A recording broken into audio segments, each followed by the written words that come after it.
Hi, everyone, and welcome to episode 348 of your Tick Bootcamp podcast. The title of today's interview is Reorigins of Neuroplasticity, an interview with Ben Ahrens. My name is Richard Johannesson.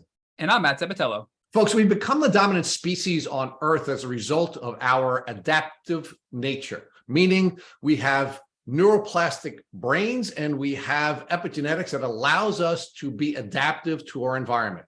Unfortunately, Lyme disease and ticks have used our neuroplasticity and our epigenetics against us.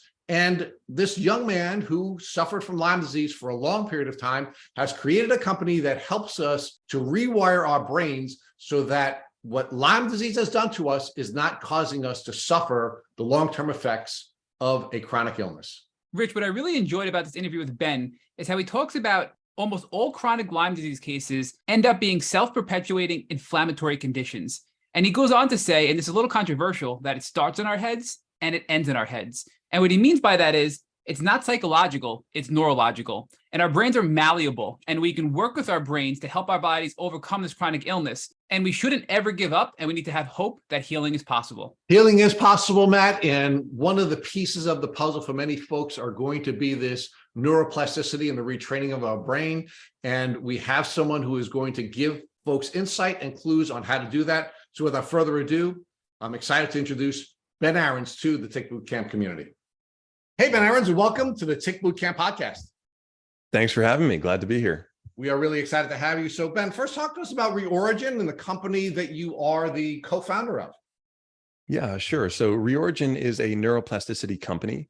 It was founded in 2020, and it is really aimed 100% at helping people to reclaim their health by rewiring their brains. And so what I mean by that is that there is, as we all know, and as I'm sure we'll get into, there is a unfortunately growing number of people who are finding themselves afflicted by these what's known as self-perpetuating inflammatory types of conditions. Lyme disease falls into this category, so does long COVID, so do other forms of so-called post-infectious syndrome. But essentially, these are becoming more and more understood as full brain, body, neurological and biological and physiological conditions that require a very sort of holistic approach. And part of that approach that seems to be beneficial for a lot of people is addressing the brain and the nervous system. And so Reorigin is really aimed at helping people learn how to retrain their own brain, applying science-backed techniques. The company was, and the program was designed by neuroscience experts, PhD neuroscientists, and clinical psychologists. I helped put it together as someone who's actually experienced one of these conditions, long-term, late-stage Lyme disease, which we'll get into. And everyone on the team, including myself, other coaches, moderators, and my co-founders, have all been through our own pretty radical healing journey actually from chronic Lyme disease, which led us to create Reorigin. All right, so Ben, we shared with you that the reason we invited you onto this podcast, and as you know, this is a podcast that profiles superheroes and superpowers, is because you have actually identified a superpower, maybe the superpower that every single human being has, right? That's neuroplasticity. So why don't we begin by defining neuroplasticity and how you discovered that superpower during the course of your healing journey from Lyme disease? Sure. So neuroplasticity is, at the most basic sense, your brain's natural ability to change its structure and function. And I fully agree. I think this is the most superpower that every single person has. I actually became really fascinated with the concept of plasticity and malleability at a really young age. I was always into exercise science and exercise physiology. I got my career start out of college as a personal trainer, and I worked with a lot of people. I developed a specialty in corrective exercise and post-stroke rehabilitation. So I worked with a lot of people who had injuries and neurological issues. And I was just fascinated that people, through their own actions, could change the way their body functions. And as I learned more about, the body, how it's controlled by the brain, that what they're really doing is changing the way their brain is structured and functions. And so that seed was planted in my mind, at a relatively early age.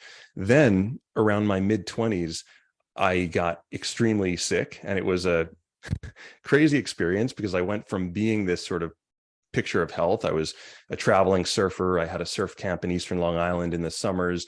During the winters, I would be a personal trainer. I ended up training a lot of athletes and celebrities, and was just sort of, I wrote a fitness column for a local newspaper. And I just had my whole identity wrapped up in health and being this picture of good health. And around age 24, 25, I started to get these weird symptoms. And then it was like overnight, after a travel experience and a lot of fatigue and some stress and other things we can get into, it was pretty much night and day. I woke up in bed one morning just shivering, seeing spots, and the rest is history. Landed me in bed for 3 years. It sent me down this whole journey, and ultimately led me through, I would say, just about every aspect of conventional and non-conventional medicine, and ultimately back up the chain to the brain, which is where I found the most possibility. Okay, so we're going to talk about the upstream and downstream tools that you use to heal, and because you are, folks, who are only listening to this podcast, because it is an audio-only podcast, cannot see you, but we can share with them. You appear to be an uber fit young man now, and you were a uber fit young man before you went on your journey. So there was this gap between the uber fit athletic young man who was writing a column about fitness, and the guy who appeared before us today. But before we get to that part of your journey, I want to walk it back a little bit further, right? So are you a native Long Islander? Did you grow up here on Long Island? I did, yeah. I grew up in Montauk, and then went to school in Sag Harbor, then moved further west and went to middle school and high school in the city. But initially Long Island, I definitely consider my home. All right. So of course, Long Island is the home to Lyme disease, although the disease was not named here because of the cluster that was identified by a very active pair of moms. But we have had contact with Lyme disease during all of Long Island history. In fact, one of the earlier names of Lyme disease was the Montauk knee. So you grew up in the heart of Lyme country, right? Your entire life you spent in Lyme country, or in the Lyme belt, as we call it. So talk to us about what you knew about ticks and tick diseases before you got chronically ill. Yeah. So I knew about it from a really young age. Although I will say, the worst cases I knew were people that had gotten it, maybe gotten sick for 3 or 6 months, and then seemed to get better. It wasn't in the forefront of my mind, especially as a kid who just, you got your life ahead of you. You're all healthy and running around. I'll say me and my sister definitely grew up picking ticks off each other. I remember my dad had this method of, burning them off our backs with a match head so they'd back out, and then he'd, pull them out. And I did. Terrible. That's terrible. Is it? Okay. So don't do that. But I did actually have, a number of symptoms even as a kid. I had my joints would get inflamed. I had neck pain, popping that would always happen. I even went to the doctors about it, and I got diagnosed at one point, age 12, I think, with juvenile rheumatoid arthritis. But, as someone who's relatively young and healthy without an additional allostatic load, the body can actually handle a tremendous amount of stuff. And as I'm sure there's actually many people who I'm sure have Borrelia or some other co-infections and would test positive for those, but don't necessarily exhibit all of the harsh symptoms of chronic Lyme disease. And so we can get into kind of let me just stop you there for a second. We know that 15% of the world's population has the antibodies for Lyme disease, right? So and the number is growing, but literally 15% of the world's population has that now. Yep. And my stepfather is a great example. He's one of these people that will constantly, whenever he gets tested, he tests positive for Lyme, but has never had a symptom in his life. He's 84 years old now. And after getting sick and going down this rabbit hole, just jumping around a little bit here, I went to a talk by Dr. Thomas Rao at the Marion Institute in Massachusetts, biological medicine. And in that talk, he mentioned that if you start pulling people off the streets in the Northeast where we live, he estimated roughly 40 or more % of people would test positive for Lyme. But as he put it, less than 2% would actually have Lyme disease, which means the symptomatic expression of the condition. All right. So, and actually, we'll one up you on that. When we interviewed Dr. Bill Rawls, the author of Unlocking Lyme and the Cellular Wellness Solution, he actually argued that on Long Island, if we tested everyone, more than 90% of the people in our community would actually test positive for Lyme disease. So it is a huge problem. And I think what's important that we footnote for a moment with you is you're clearly a very smart young man. You are very articulate. You are, you have a family structure. You were getting bitten by ticks on a regular basis. So despite being smart, despite being aware, despite being uber fit, all of those pieces did not come together to put you in a position where you could keep yourself healthy and safe from Lyme disease, right? Correct. Yeah. So we need more than awareness, right? Because awareness is not going to keep you safe. You need more than being intelligent. You're a smart guy and you couldn't keep yourself you couldn't keep yourself healthy. And you need to be more than uber fit, because you are not only uber fit generally and able to manage these microbes in your body for a long time, but unfortunately, and as a fitness professional and as somebody who was working in this industry and writing in this industry, you still had a moment in time where you became immunocompromised and you ultimately lost the ability to keep yourself healthy from these microbes. Yeah. In retrospect, one of the biggest things I learned, and this is something I learned from doing some research into a lot of biological medicine, but yeah, mainly it's really this total load theory, and I really came to understand that the Lyme or the bacteria infection was sort of the straw that broke the camel's back, but the camel's back might not have broken if it wasn't carrying some other heavy load. That prompted the question, well, what constitutes that load? As you said, I'm healthy, I'm young, I'm relatively fit. You're a professional athlete too, by the way, right? You were a professional athlete. You were a professional athlete at the time that you had gotten sick. Professional athlete, yeah, traveling surfer. And which, by the way, just to put a footnote in that, athletes are not necessarily the most healthy. Fitness does not always dovetail perfectly with health, resilience, and longevity. I think there's actually certainly can be a divergence when you're going for high performance. There's other ends of the spectrum that take a hit, but generally, yeah, I mean, very healthy, felt great, had tons of energy, was strong, and then things sort of built up. I mentioned I was running this surf camp on Long Island. Great fun, a lot of responsibility, a lot of stress. There was also some childhood issues and sort of traumas and things under the surface, which sort of came out later that I realized I had to reprocess. And, we know that, I love this analogy in European biological medicine. They always put up this giant barrel and they say, okay, your system is like this big barrel, and we can handle as human beings an incredible amount of stress and pathogens and toxicity and negative thoughts and all of the rest. Like we are really, really resilient creatures, but we are also finite. We are human, and there is a limit to how much our system can handle. And when our capacity to recover from a stressor is exceeded by the number of stressors in the barrel, and by stressors, I'm saying these can be all different things. They can be physical, toxins. They can be pathogens. They can be stressful events, childhood experiences, genetic, issues that have been handed down. All of these things can certainly reach a certain point where there's a sort of breaking of the dam.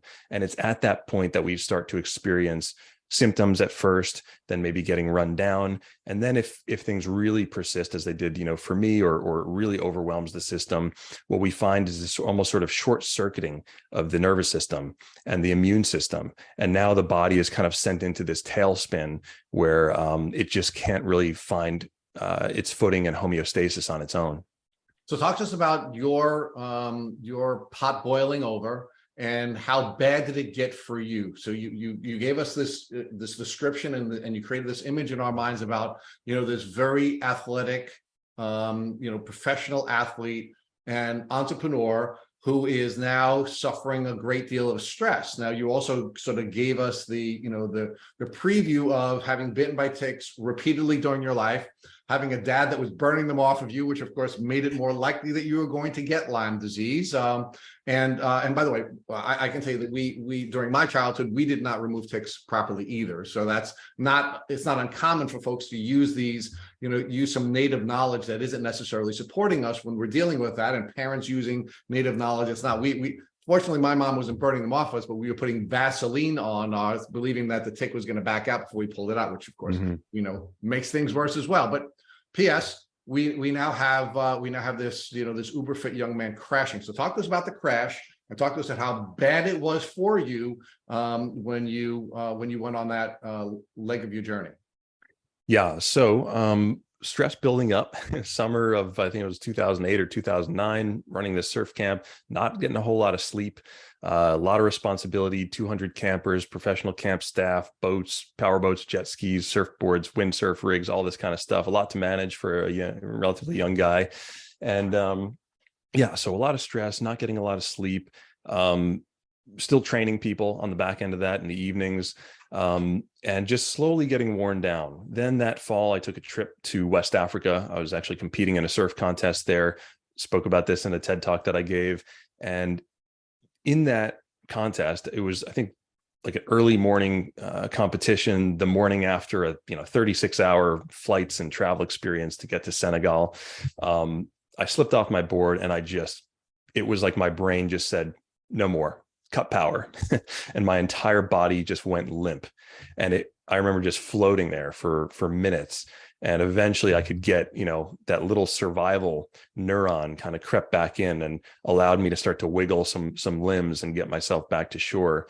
And I just remember going into bed and kind of sort of convulsing, muscles contracting, seeing spots, just feeling incredibly ill, like a flu came on immediately. So made my way back home, thought, okay, too much stress, too much travel, rest, chicken soup, that's the call. And that's what I did. And that exhaustion seemed to get worse, if that was even possible. It was like with every amount of space I gave myself, that wave of exhaustion just got deeper and deeper. And probably the best way to describe it, and I've heard others describe it this way as well, it felt like I was under like 10x gravity, laying in bed, just being crushed into my pillow. At the same time, there was all this other stuff going on. There was weird migrating pains, as if I had done like a massive workout, but the soreness would migrate from my left quad to my right shoulder, down my right arm to my fingertips to my forehead. All of these weird sort of sensations. Sleeping became almost impossible. Sensitivities to light and sound. I had to put garbage bags over the windows, tape over, the VCR. I know a lot of people have this experience as well. A ringing phone sounded like a bomb going off. I was just like absolutely, bombarded. And as I mentioned, blurred vision, thick brain fog. And another thing I mentioned in the TED Talk, which was probably the most pivotal and disturbing moment for me, was one morning shortly after I got home and all these symptoms were coming out, when I tried to sit up in my bed, and I was looking at these spots on the floor, just like with some degree of familiarity, but at the same time, a total disconnect, not knowing what these blurry spots were. And I realized that they're my shoes. And even knowing that they were my shoes, I was like, what are they for? How do I use these things? There was a total disconnect. And there were so many things like that, that felt like, and basically were, signs of dementia, that it was really frightening, and not at all where I ever thought I'd be at age 25. Well, and we're going to talk a little bit more about how that experience helped you to get to the place where you are now and the tools you're using to help other folks. But let's stay with this part of your journey. So you now become chronically ill, right? You're bedbound, and your brain is shutting down, your body's shutting down, and that goes on for how long a period of time? How long are you bedbound, and what medical treatment are you seeking to try to overcome the challenges that you now have with even recognizing what shoes are? Mm-hmm. Yeah. So ultimately, that period went on for 3 years. The medical stuff started within the first, I'd say, after 3 or 4 weeks when after all that rest and symptoms were persisting and worsening, I wasn't getting better.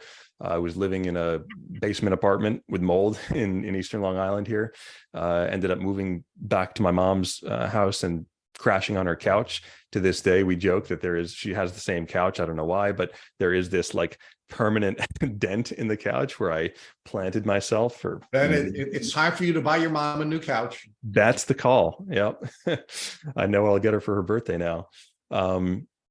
So anyway, moved back home, and my mother was just outstanding. You know, she literally took me to these doctor's appointments and started off with the general practitioner, who said, yeah, you've been traveling too much. You might, I think he found that I had picked up some sort of stomach, bug there. But anyway, he basically prescribed what I was doing, which was rest, TLC, and chicken soup. So, okay, do more of that. Went back to him after another 3 weeks. Okay, this is you spend a lot of time on Long Island. Let's test you for Lyme. So took the Lyme test. That came back with mixed results. I think it was IgE, positive, indicative of old infection, but not active infection. So he's like, we're not too concerned about that. We'll give you 3 weeks of doxy as a precaution, but that's probably not the issue.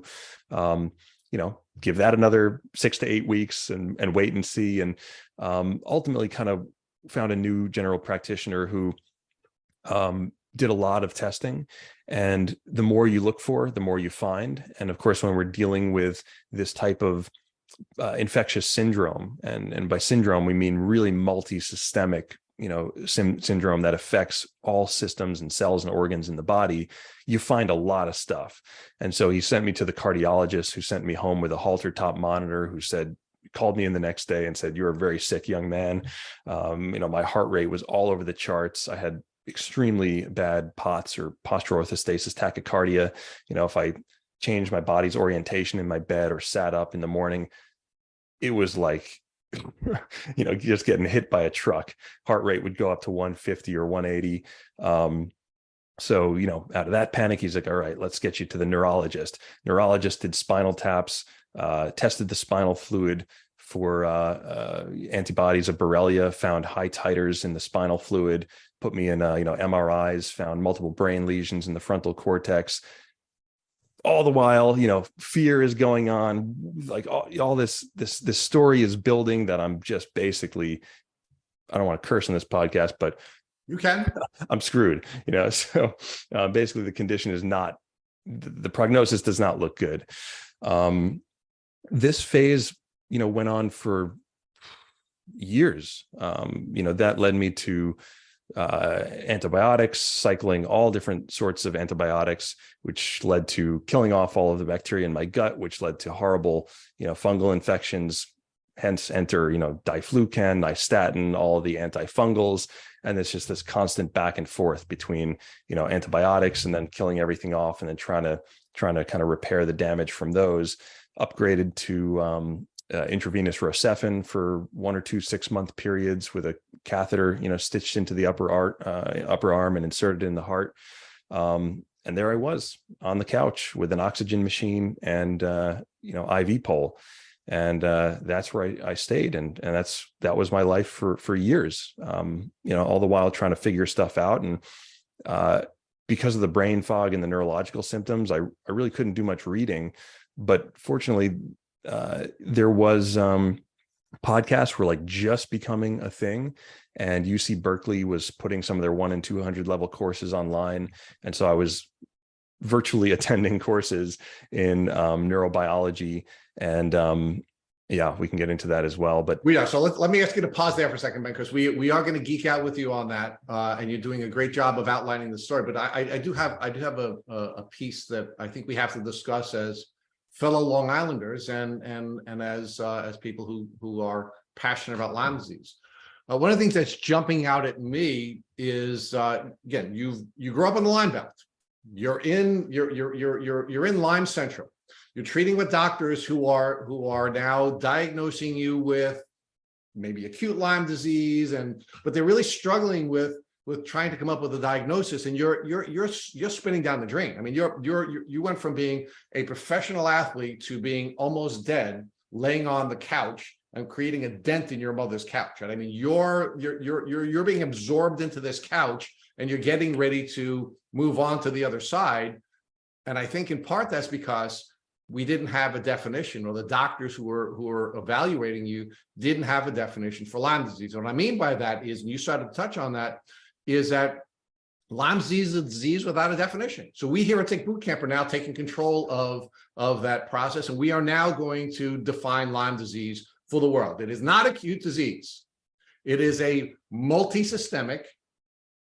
is a polymicrobial, multisystemic, chronic infectious disease. That's what Lyme disease is, and that's what you had, but nobody had a definition that you fell within. And as a result, they were just sort of bouncing around and coming up with a whole bunch of different, diseases that you may have been suffering from, because they were never tying it together, because they didn't have a definition. Somebody tripped across Lyme. They were treating you for Lyme. They didn't think you had Lyme because they didn't have a proper definition for Lyme disease, right? And they came up with a number of other definitions. Again, as somebody who watched your TED Talk, I know they diagnose you with multiple sclerosis, for example, which is one of the things that we see very often in this community, but they diagnosed you with a lot of other things because they didn't really have a bucket in which to drop your symptoms into. So talk to us about what other things they diagnosed you with in addition to multiple sclerosis.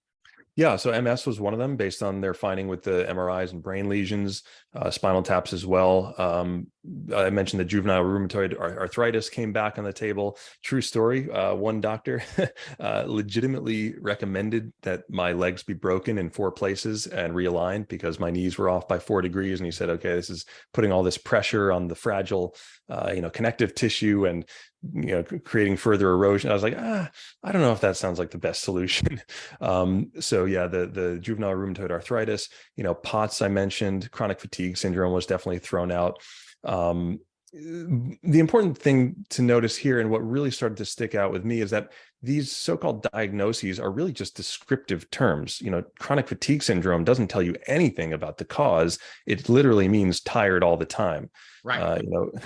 So right. So we have a number of different disorders rather than diseases, right? And that's going to sort of walk us into the next piece of this. So you now start to come up with some solutions to your problem, right? And you feel called to start taking these courses that were being available to you, despite your very fragile physical, emotional, and spiritual condition.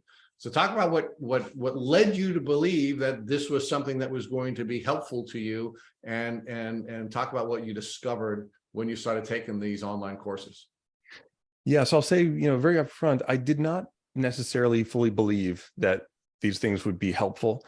I just didn't have anything else to do, or that was more important, than kind of, it started really like grasping at straws. The things that I had initially grasped at, and I think everyone unfortunately goes through this experience where you really, really put your trust and faith into, the mainstream, the medical doctors, as people that we look to as someone who knows more than we do. And when that fails to yield an adequate result, it's sort of devastating. It's sort of like paradigm busting, because we're like, oh man, like I was relying on this infrastructure, on these people, on this education, this knowledge, and this is really coming up short. So I certainly went through all the emotional phases of like, just feeling like I had the ground, like the rug pulled out from under my feet. What can be done now? And so I started with kind of turning to the things that I knew or that I had experienced before. And some of those things were like, coming from an exercise and athletic background, or like, okay, movement, nutrition, these things. So I started getting into a little bit more like nutrition, learning about how different foods can contribute to or potentially reduce inflammation. And so, of course, I removed like a ton of things from my diet. And as I did this through trial and error, I found that I was very reactive and sensitive to a lot of things. I had developed a lot of chemical sensitivities, food sensitivities, in addition to those light and sound sensitivities. So for the time being, it did seem to help with that reactivity to remove things like gluten and sugar and caffeine and nightshades. And there was a lot of specific things that seemed to be triggers for me. So I saw that as kind of low hanging fruit, like, okay, let's get some of these things out of the way. And, body started to become a little bit less reactive. Didn't solve the problem, but it felt like a step in the right direction. Then, I kind of had that seed planted that I mentioned before from working with these, injured patients who were coming back from neurological injuries, and realized that, okay, there's this. There has to be this sort of other component. Of course, we have to take care of the body, but there seems to be something else going on here. And one of the things that, actually, I would love to share this with your community if I can find it. I'm sure I can. I remember I wrote this journal entry where I really tried to describe what it felt like to have these Lyme symptoms, because it was so different from anything I had ever experienced before. And it was something that I've heard other Lyme, people and Lyme patients, talk about, but it's basically, there's this weird layer of perception where you kind of realize that how you're feeling in some way, the symptoms or certain things like pain or fibromyalgia have a perceptual component. Not to say they're not there. The experience is absolutely real. But I remember feeling, I described it like an avatar. I think I had just seen that movie, and I described myself feeling like I'm not me. I am sort of like this puppet master behind my body. And the weird thing that I noticed was that even in the midst of all of this fatigue and under all these symptoms, in certain instances and in certain times, I could still manufacture the strength to say, get up and walk into the kitchen.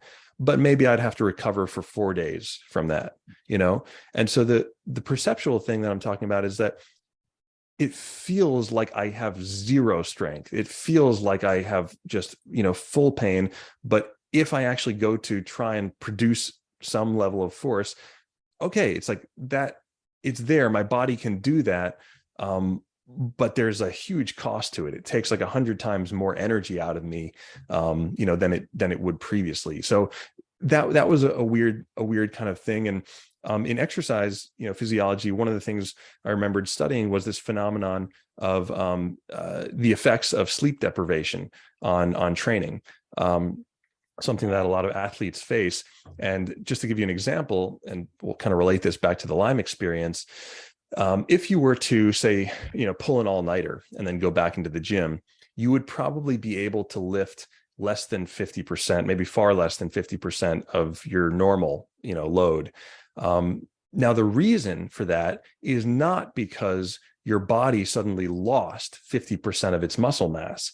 It's because your brain doesn't have the metabolites required to sufficiently recruit the muscle fibers needed to produce that force. So there is this brain level of activity that the brain is the driver of our movement, of our heartbeat, of a lot of different systems in the body. And so anyway, all this to say, this kind of prompted or reopened that curiosity of like, I think there's something to be said for the brain playing a role here. And that led me into listening to some of these podcasts and going down the rabbit hole of neuroplasticity, which had been already, very successfully applied to stroke victims and people with lost limbs and things we can get into there, like chronic pain. Ben, I want to interrupt there because I think there's several key points I just want to focus on. And absolutely, there is a connection between the brain and the physical body that you described in the exercise community that we see in the chronic Lyme community. And we're going to get into that and Reorigin and all the great work you've done to give back to the community now that you're through your journey. But I also want to focus back on where you were in your journey at that point, right? Because you were at a place where you found little things that were helping you, when you avoided nightshades that were creating inflammation, when you would, these little hacks, we'll call them. But I think it all comes back to what you described at the beginning of this podcast, where you said, we have this self-perpetuating inflammatory condition with chronic Lyme disease. And you were fighting that, right, at that point in your healing journey. And you were finding little hacks and tricks and tips to overcome that, but they weren't sustainable. They weren't something that were getting you through to stay beyond that threshold. And you were sort of struggling. But I do want to also highlight some factual pieces before we move on with your journey, because especially being here on Long Island, right, in New York, where Lyme is so prevalent, what doctors did you see, whether it was on Long Island, New York City, Connecticut, et cetera, that finally helped you get a diagnosis and began your care plan with treatment? Because many people are looking to seek out a good doctor to help them begin their journey. Mm-hmm. Yeah. So one of the doctors that had a really great, influence on me was Dr. Morrison and Jerry at the Morrison Center. Others were Dr. Manganaro and Dr. Schultz at what at the time was Manhattan Advanced Medicine. This kind of, was an eye-opening experience. I remember, I think it was Dr. Morrison who said something that really gave me a lot of hope. He said, no medicine, whether pharmaceutical or supplement, will ever be as powerful as your body's own immune system, right?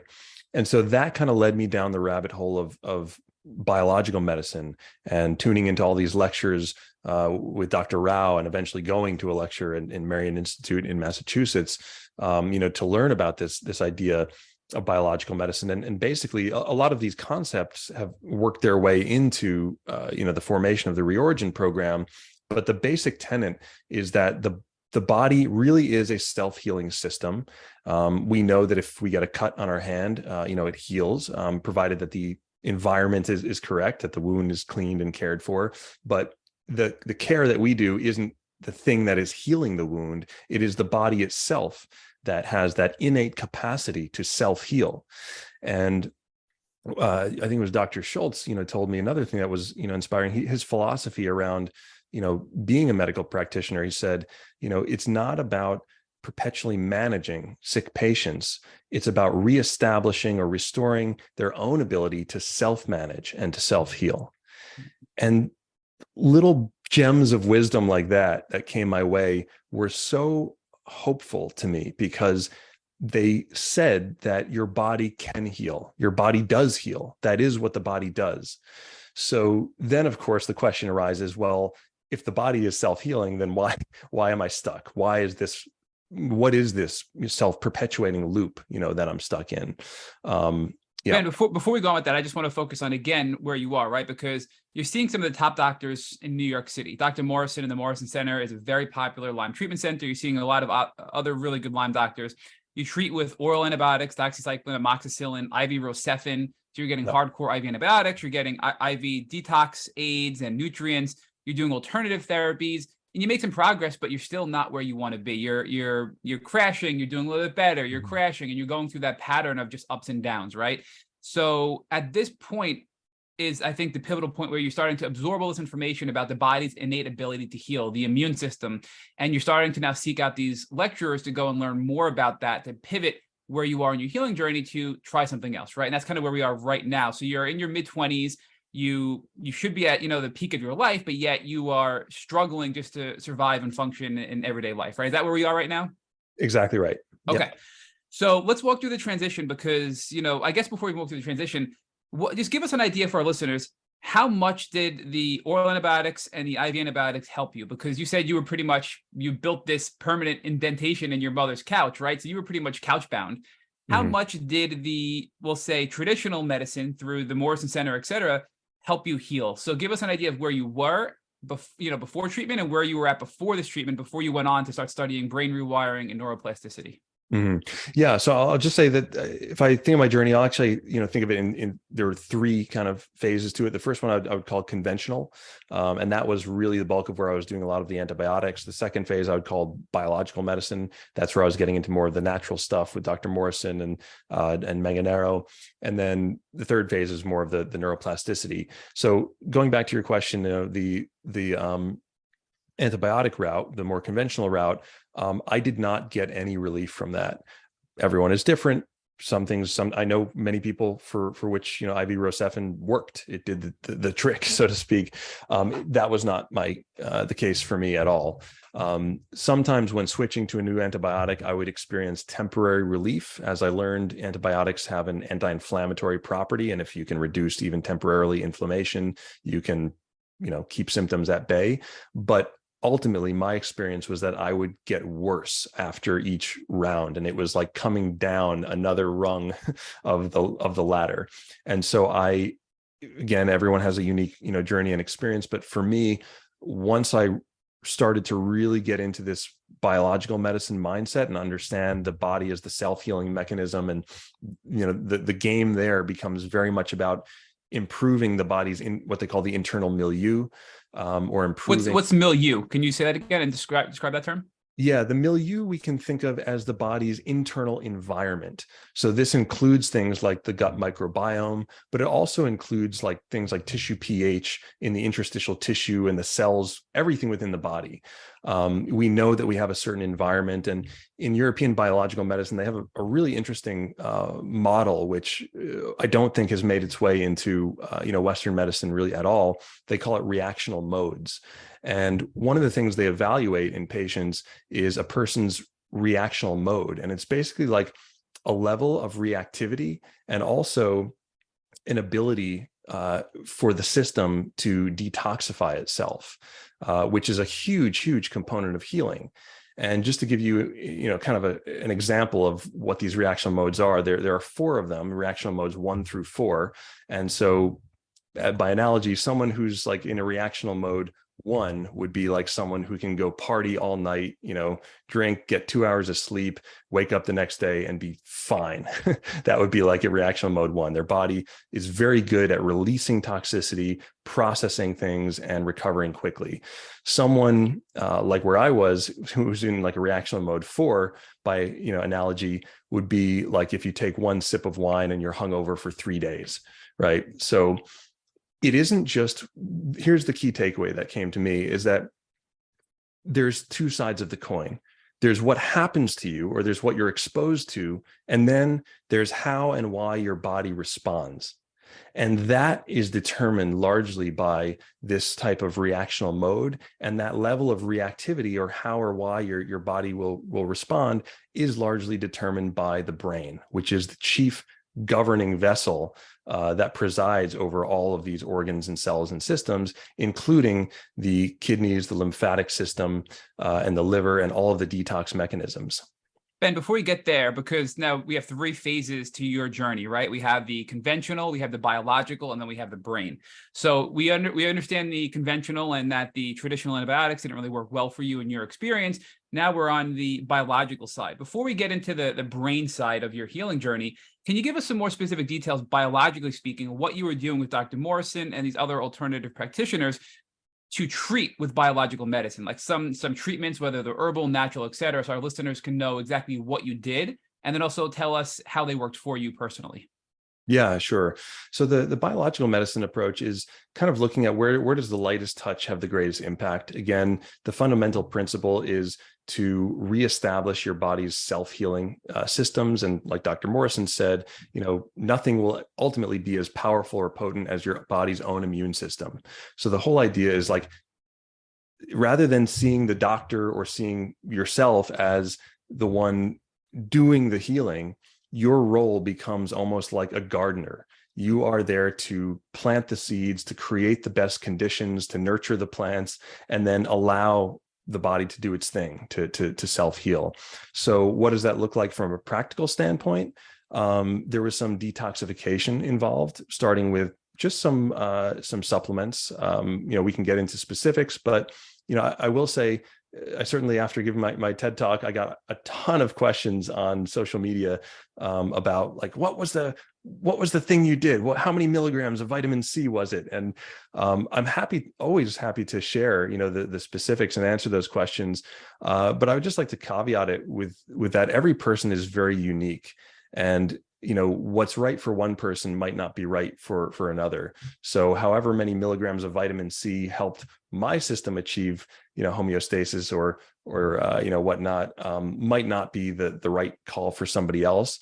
But basically, when it comes to like the biological medicine intervention, there was, the first and foremost was nutritional medicine. So, continuing down that road of, for the time, removing the things that were challenging my system. There was, I read Dr. Rao's book, The Swiss Secret to Optimal Health. Dr. Morrison was, I think, very much aligned with that nutritional medical approach as well, with the addition of a little more protein. But basically, it's a lot of, steamed vegetables, a lot of, just healthy organic foods, starting the day with lemon juice and water, things that can help to cleanse the system, removing things like caffeine, of course, which can cause the body to sort of clamp down and ramp up into this more sympathetic dominant phase. So a lot of the biological medicine approach has to do with calming the nervous system, and doing that by removing the things that are challenging you. Those can be foods. Those can be, if light and sound are challenging you for the time. For me, putting the garbage bags over the windows and silencing the phones, like that was what I needed for the time. It's basically getting your body into this state where it can calm down, become less reactive, and then additionally supporting it with some additional nutrients. And those things are pretty run of the mill. Like in my case, I was on like a couple multivitamins, some fish oil, a few basic supplements. There was nothing really too fancy going on there. I think occasionally at Morrison Center, I did some of the IV, B vitamins and stuff, but found that the impacts of that relatively fleeting. It's much more about the long-term, building a supporting healthy internal milieu.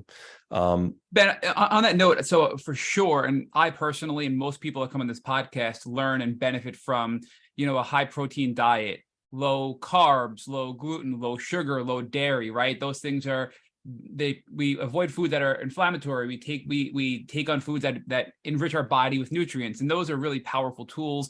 These are all great things you're sharing with us.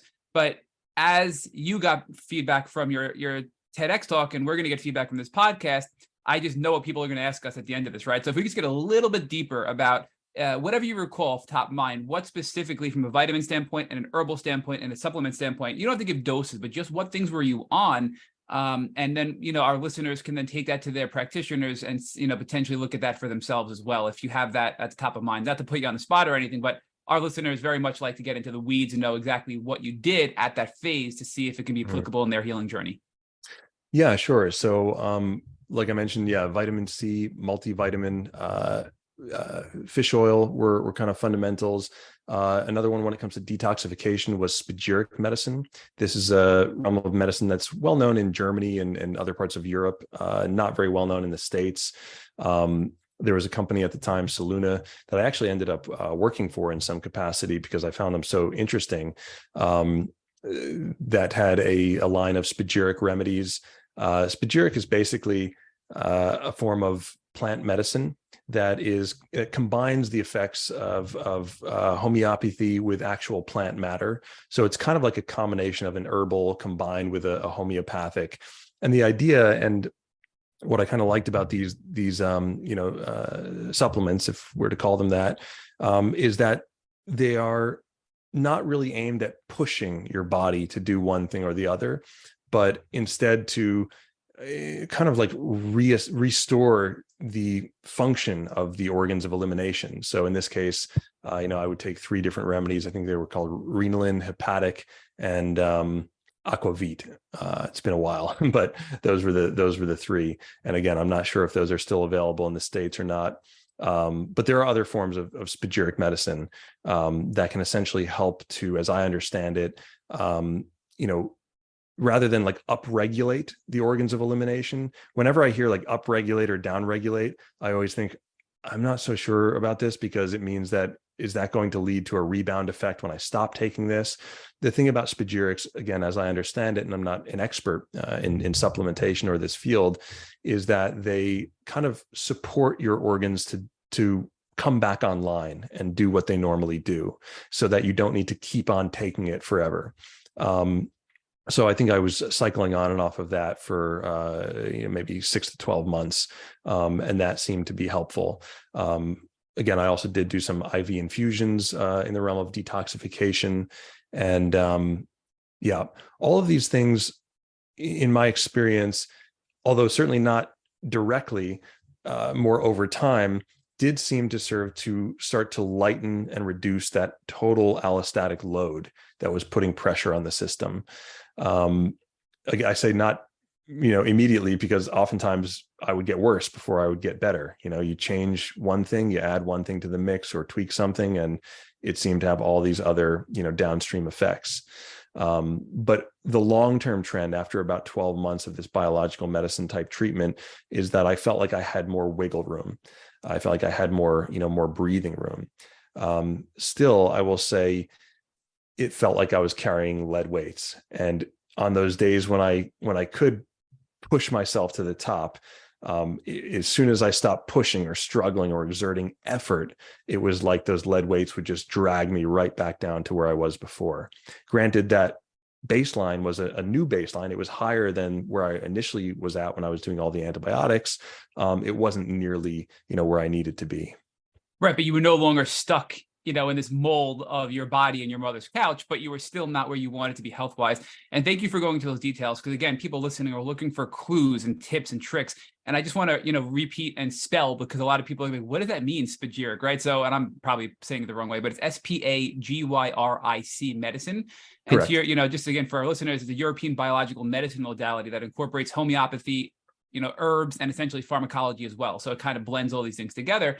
And this is a huge, huge modality used at New York Center for Innovative Medicine, which is right here on Long Island. And we've, had a lot of people on this podcast have great success using spagyric medicine at New York Center for Innovative Medicine. And, to kind of recap what you said, they label it as being more effective, less toxic, more bioavailable, more concentrated, more dynamic, and more importantly, more gentle. So it doesn't spin your body into this overdrive to flare up and get even worse, right? So, but I think now this is a really important segue, because your conventional medicine for you just did not work. Your biological medicine helped you, but you were still not where you wanted to be. And now here we are, you finally start to realize the importance of the brain. And we're transitioning to that brain side, right? The neuroplasticity side of your healing journey.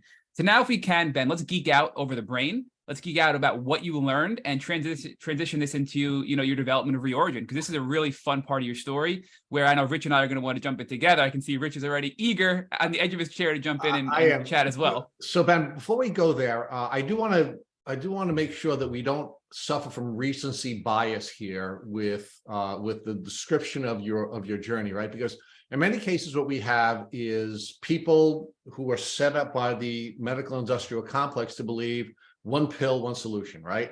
And then what we often have is people on this podcast saying, well, I was ultimately able to overcome my symptoms because of X, but it really is the last thing they did, rather than looking at the entire journey together. So just so that we don't suffer from that recency bias, do you believe that there were benefits to each of these steps that ultimately allowed you to get to the point where now dealing with the brain rewiring issue and the neuroplasticity allowed you to heal, but there was some benefit to the first step in your journey.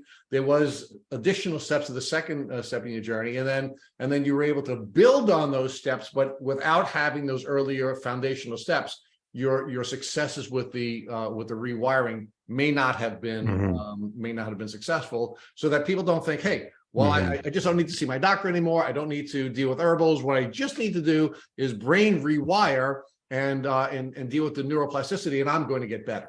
Yeah, absolutely. I think that's a really, really good point. And these are all different pieces of the puzzle. We have a brain, we have a nervous system, but we also have a physical body, and we have to treat all of these aspects of ourselves. And so just going back to the 3 phases, and to answer your question, I'd say from the first phase, the main benefit was education.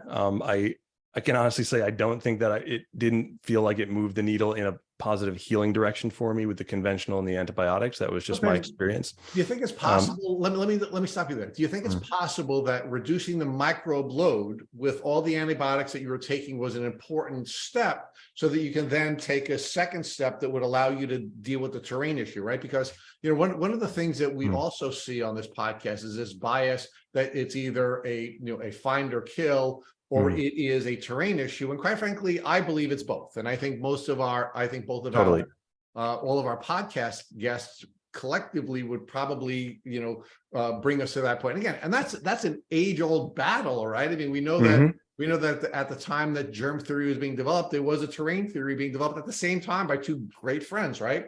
And Matt and I are going to be writing a series of blog posts on old dead scientists, and we're going to deal with some of that. But it's both, right? I mean, it is microbial, right? And your barrel being overwhelmed, as you had described so well before. And it was also your terrain, or the barrel that you were holding it in, was also vulnerable. In part, I'm going to get to the brain piece, but your terrain was not able to manage all these microbes. So between the first step, which was you were on that kill phase, and the second step, which was the terrain phase, and then got you to the point where you could now be healthy enough to start to discover the basic human superpower of neuroplasticity. Yeah, absolutely. Well, I think the syntax is really important here. And we can't, one of the challenging things with Lyme disease is we can't really know how effective a thing is like antibiotics from a bacterial load perspective. We can't really measure anything. We're measuring insofar as, Lyme testing is our body's reaction to Lyme. It's antibodies. We're not able to directly detect the total load. So we don't know if the antibiotics did reduce the load or sent it into biofilms or L forms or all these other things, just from my experience in that phase of the journey, it's very possible it could have set up for future, success in some way. So I don't want to discount that possibility. That isn't how it felt at the time. I think the biological medicine stuff really did help and make a lot of sense. And you hit something really interesting that was a pivotal point for my mindset too. And I remember a really big sort of question I asked when I thought about this is that, okay, there's we'll call it the conventional approach, which says that the pathogen is everything. Kill the pathogen and all the problems will go away. All right. So that's one paradigm. The other paradigm is we'll call it the biological medicine approach, which says that the pathogen is nothing. Just fix the terrain and the body will take care of itself, including kick out the pathogens. I kind of looked at this and said, well, is there a middle ground? Can we do both? And in fact, there are some people that are doing both. And at the time, Manhattan Advanced Medicine, Dr. Manganaro, which is now the New York Center for Innovative Medicine, has been associated with them, is kind of taking that approach where they are in a certain syntax, sort of setting the body up for success using biological medicine. Again, pretty light touch stuff. And then doing some forms of antimicrobials and things like that, but not in the realm of antibiotics, using more natural therapies. And then, continuing with detoxification. And so that is something that I found from like that total load perspective did have a big impact. Again, we are brains, but we're physical bodies. And so reducing a lot of that load, whether it was actually reducing the pathogen or just reducing toxicity levels in the body that gave me more resilience and helped my immune system to more effectively fight the pathogen. We will never really know exactly how it was, what was going on, but absolutely, I did find that to be a substantial rung of the pyramid that allowed me to settle on a new baseline. So, and it is important, so that we're transparent here with our listeners, is that, everyone wants a quick solution, but there is no quick solution to a chronic illness. There just simply isn't. There are solutions and there is a journey, and you've outlined that journey for us. But unfortunately, again, I'll go back to the recency bias argument. Each phase of this journey is an important phase of the journey, and you have to build upon each step in order to be able to get to a place where you're successful. But the piece, of course, that seems to be most neglected in the Lyme community is, of course, the brain piece, right? And the question always is, when do we bring that brain piece in? Because we've had podcast guests in the past. For example, Dorothy Leland from LymeDisease.org shared with us that when her daughter went on her journey, she remained symptomatic until she went through a brain retraining process, right? I mean, that was a necessary piece. So we've had that on our radar for a long time. And when we've talked with other guests about this and about introducing this rewiring piece into their journey earlier rather than later, right? Rather than as as a rehabilitation piece, but maybe as a prehabilitation piece. The reaction that we've gotten from our guests, and Ashley Marber, for example, Ashley Bellinger, I'm messing up our Ashleys, had said, Rich, I was so sick, I couldn't have done it. I just couldn't do any retraining when I was that sick. So give me your reaction to that, and then let's talk about the brain and the role it plays in healing. Yeah. So, first, I think there's many, many, many different roads to healing, not just one. And that involves, different sort of syntax. Also, it's very easy for all of us, to anyone, to fall into a kind of binary mindset of like, do this or not do this, not realizing that there are different shades of things, there are different levels or extents to which you can do something. Well, for sure, every single healing plan has to be an individualized healing plan. I absolutely agree with that. But there are some models that other people have used successfully to heal, and when those models are available to each one of us, we can then use those models to build our individualized treatment plan, right? Because one of the things you shared with us was that you were really hurt when you interacted with the medical community and you believed that they had the capacity to heal you and that they would have models to heal you, and they didn't, right? Because we get set up by the industrial medical system to believe that they can heal us when they can't, right? I mean, our body heals itself. And what we have to be trained to do, or what we have to be assisted in doing, is your language was to reestablish the self-healing system. And if we're going to establish a self-healing system, that what we should be doing is working with medical professionals who are not going to take a position that they're going to be our heroes and heal us, but they're going to help us to learn what models will be available to us, and then we'll get feedback from our system about whether or not we are in fact reestablishing the healing system. Yeah, very true.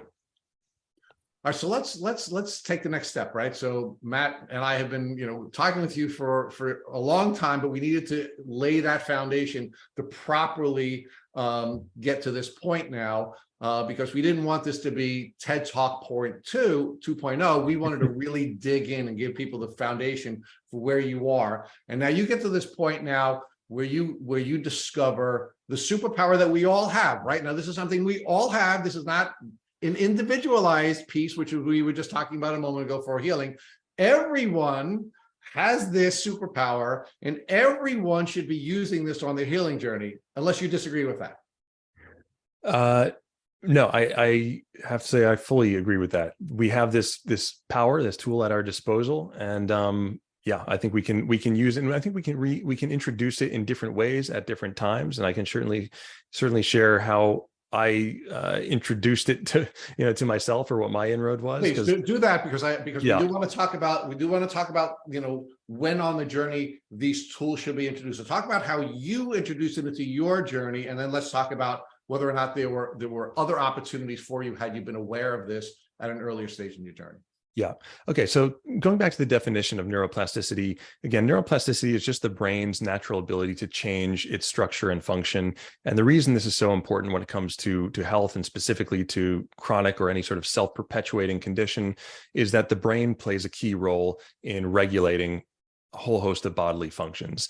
And so if we can kind of intentionally, in a way, signal or condition the brain to operate in a different way, it can kind of filter down and have far-reaching effects into other parts of the body.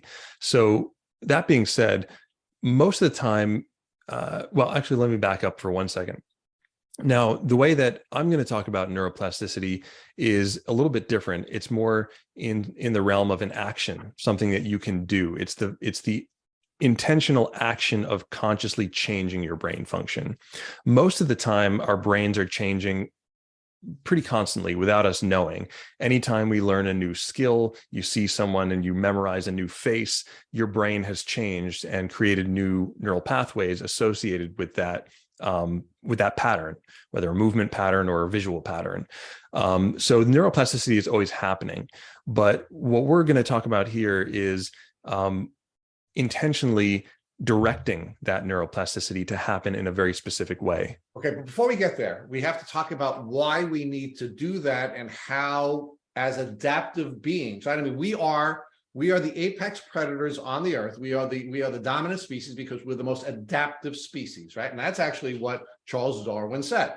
Not that we're the survival of the fittest, which is not attributed, it should not be attributed to Charles Darwin, because that was actually one of his students.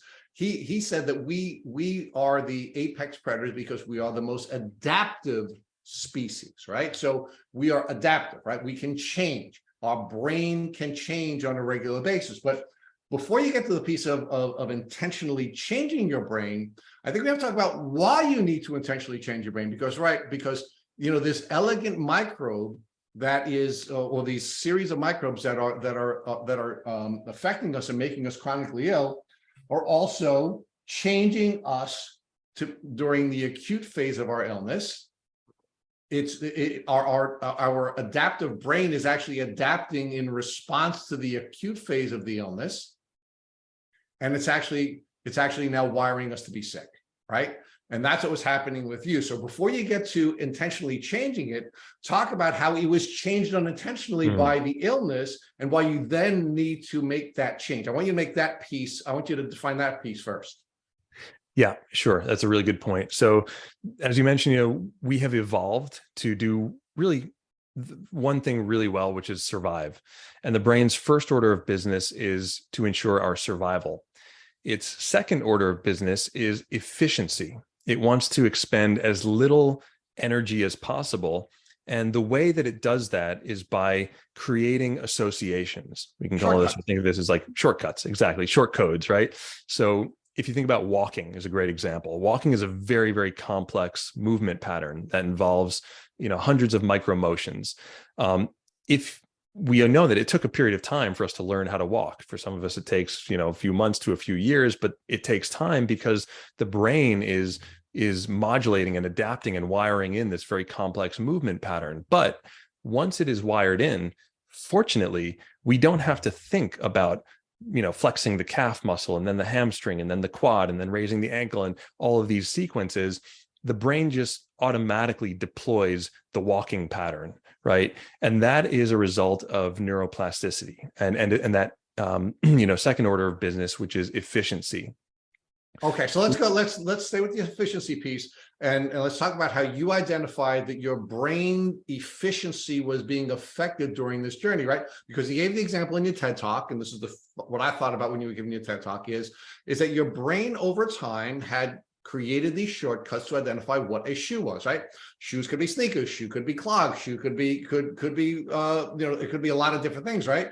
And that was a shortcut that your brain now could no longer utilize because your brain was being affected, and the shortcuts that your brain had identified for shoes or doorknobs or any of these other things were now being affected, right?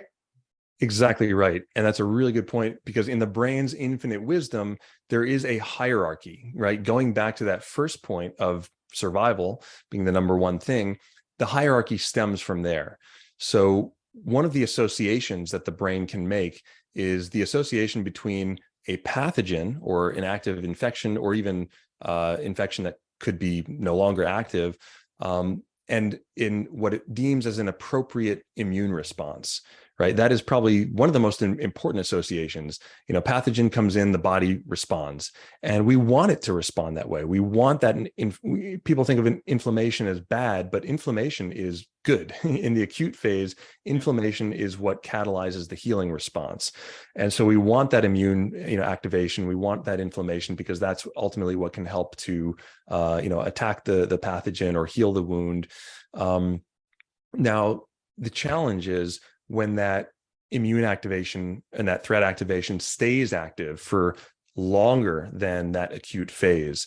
And at that point, because the body is a relatively finite system of resources, the brain now starts preferentially shutting down what it deems as these secondary functions or secondary resources, even things like, digestion and wound healing and, hormones and chemicals needed for procreation. Those will take a far back seat to what it sees as the more immediate threat to your survival, which is this fighting off this infection. And similarly, it will also break or deprioritize certain cognitive connections. It's not important to know what your shoes are for. It's not important to know how to use a doorknob when your life is at stake in that moment. Here's where the challenge lies. There's a misclassification that can happen where the brain has, because it is so wired up for survival and it is so primed to identify things as threats so that it can deploy that defensive mechanism, it can sometimes get it wrong.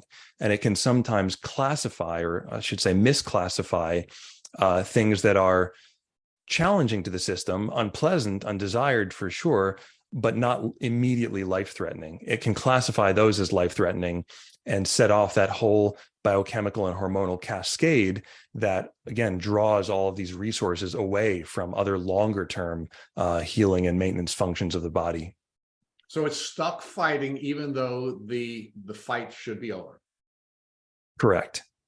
All right. So now let's talk about one more piece, and then I want you to talk about your program, and that is that we do have a binary brain, right? We have the sympathetic and parasympathetic state. And what is going to be happening, and again, you describe our brain as this organ that is resource dependent. Our brain uses more resources than any other brain in any other species on Earth, right? And because it uses so much resources, it has to find efficiencies. And you describe them as, or I describe them as shortcuts, and you accepted my definition, right? So we have that piece. We have this binary brain. Right now, our brain gets triggered into fight or flight. Right, we're in the sympathetic nervous state, and now we're stuck in the sympathetic nervous state. Right, we can't get out of that state, and as a result of not being out of that state, we now have all this inflammation. Right, and because we have all this inflammation, our body is now symptomatic, even though the microbes may not still be alive. They might not be alive, but they might be alive too. And this is where something like Lyme disease is so challenging, because going back to that concept of the immune system being the most powerful thing, what enables the immune system to be powerful is immune modulation. It's not pressing the foot on the gas and constant generation of inflammatory processes, because that, we know, wears down other systems. It wears down the adrenal glands. It burns out metabolites in the brain. It leaves us feeling depleted, anxious, depressed. And it also can ramp up systemic inflammation in the body, which can change tissue pH. And going back to that concept of the internal milieu, it basically creates an environment that is more acidic and more hospitable to pathogens to persist. So here we have a really classic vicious cycle whereby, your brain, and particularly the section of the brain called the limbic system, which is the threat detection and response, mechanism, with the very best of intentions, is stepping on the gas, is, producing all this inflammation, trying to help you, trying to kick out the pathogen.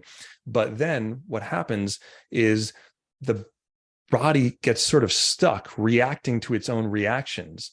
The brain processes the symptoms themselves as further threats and mounts more of that immune response to fight off those symptoms. And so this just keeps on going, and that leads to the fatigue, the burnout, the utilization of all these vital resources, and paradoxically leaves our body and our immune system in a state where it's not optimized to actually fight the pathogen. And so we do end up with a sort of position where we are more susceptible now to either persisting pathogenic infections or even secondary infections, colds and flus, to come on. And I remember when I was going through Lyme, I would constantly get sick with additional colds and flus and things like that, because in a way the defense systems were worn out.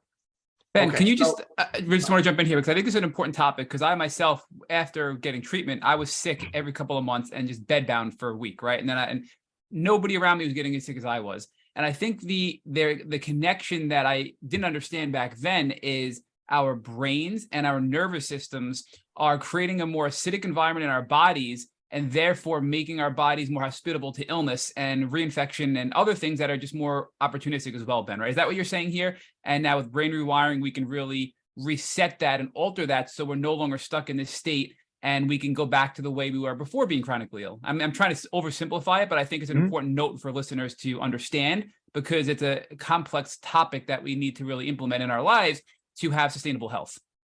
Yeah, exactly. Very close. So it's being in that chronic elevated state, that chronic fight or flight or sympathetic dominant state, that changes the internal milieu, changes tissue pH, inhibits natural detox functions, and creates this, internal state of tension and buildup of toxins, which again is unfortunately hospitable or more hospitable to these opportunistic pathogens. All right, so we now agree that the adaptive nature of our brain or the neuroplasticity has been used against us by the microbes, right? And you're now arguing that you've come up with a tool that will allow you to take control of your neuroplasticity and change what has been changed, what has been negatively changed by the disease. Yeah, so I'd say I haven't come up with the tool. The tool has actually been hiding in plain sight for decades. There's research going back to the 60s and early 1970s. I think it was 1971. Seminal paper came out called Conditioned Immunosuppression, where they had done experiments, giving rats injections of, I think it was E. coli virus, combined with a dextrose solution, sugar water. They did this many times, through the acquisition phase to see what impact that would have. And then, after some time, they would just give them the dextrose solution with no traces of the pathogen. And they found that they would still have the same immune reaction. So they've known since the 60s and 70s that there is this learned component to infections. And a lot of this research came back to light last year in a paper that was published in Scientific American called "The Brain Has a Special Kind of Memory for Past Infections." So there is this sort of, triggering, and there's a lot of research, supporting that. I think what's more recent is developing a set of protocols and tools that can help us interject. And again, a lot of these existed and were being applied successfully in other arenas. When we talk about self-directed neuroplasticity, or kind of getting in and actively changing these patterns, one of the first applications for that was stroke victims, was regaining the use of limbs that the brain had lost connection with. Another one was chronic pain, where they realized that there is this perceptual component to it. And they kind of make this distinction between what they call peripheral pathology, which is an indication of some message that your brain is getting as a result of some actual damage or change, in your body, versus what's known as central sensitization, which is basically an increased level of sensitivity in the neurons taking signals from certain areas of the body. So yeah, I think there's a lot to be said for this conditioning effect that takes place, but the key takeaway here is that the brain effectively is always learning in that aid to, number one, protect you, and number two, create these shortcuts. It makes associations. And when it learns that a certain symptom that maybe initially was triggered by a pathogen, but can persist beyond the pathogen, when a certain symptom has been associated with stress or danger, that symptom alone can produce the inflammatory impact that, in a roundabout way, causes that symptom. Right. So the memory of the contact with the microbe results in an inflammatory response, which then creates a terrain which makes it more likely that you're going to suffer a reinfection or a relapse, all just based on the memory or the shortcut that had been built in the brain based on the prior experience. Exactly right. So you were kind enough to say that you did not come up with the solution, but it was hiding in plain sight. But you did start to use the solution for your health, and you're now trying to share that with the rest of the Lyme community and the chronic community generally. Mm-hmm. So talk to us about what you discovered about rewiring and how that helped you on your journey. Yeah. So for me, it started with a pretty profound experience I had, and this became the title of my TED Talk. It's One Deep Breath. This was in a time where I was at a pretty low point in my healing. I had undergone biological medicine, made some progress, but was in that state where I was still feeling very much stuck. Every time I tried to push forward, I would be met with an equal and opposite force in the opposite direction that seemed to, exacerbate symptoms, trigger all that fatigue, and basically land me back on the couch. So in this state, I remember an actual certain instance where things were just becoming all too much. The physical symptoms, the fatigue was there. It started to spin up into this narrative, this story in my mind about how I'll never move forward. It had already been 2.5 years at this point, trying everything I could think to try. And it was like it felt like a full-on panic attack, physical, mental, emotional symptoms, just absolute panic. And I like to think that it was some higher wisdom or some part of me, maybe one neuron that had some higher intelligence, prompted my body to do maybe the only thing that I really could do in that moment, which was to just take one deep breath. And I let out this big kind of sigh of relief. And then right on the other side of that sigh was something that I hadn't experienced for years, maybe not even in my whole life. It was this little microsecond of like total peace, of total lack of resistance is the best way to frame it. For the first time, I wasn't pushing against anything. It was just, it felt like the tight, restrictive t-shirt that I had been wearing had just suddenly loosened into this giant blouse, and I was just there. And as quickly as it came, it passed. But what remained was the awareness that was there. And so I was like, okay, that's interesting. I wonder if I can get back there again. What did I do to get there the first time? Well, I took this like deep breath and let out this big physiologic sigh. So I did it again and it didn't work. I gave it some time and I did it again and it didn't work. And, a couple times more and I tried it again and then it did work. And so I realized that there was this thing that it's not like I could hit the bullseye every time, but every once in a while, there it is. I would find that little pocket and I would just savor that pocket. And so, as I mentioned in my talk, like that became my only goal. That became the only thing I felt I could control. I can't control whether today is the day that I can walk into the kitchen or not, whether today is the day that I recognize my shoes or not. I think I can, if I remind myself, I can control this.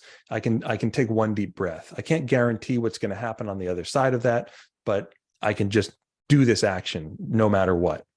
And that's what I did. And the more so let's deconstruct that one breath and the impact that it had on the limbic system and the impact that it was having on calming your amygdala and ultimately causing you to have a moment where you were out of the sympathetic state and you're in the parasympathetic state. Right. And you now realize that there were tools that could be available to you that could take you out of fight or flight, put you in rest and digest, and that would not only take you out of the suffering that you're in, but perhaps put you in a position where you could get into a healing state.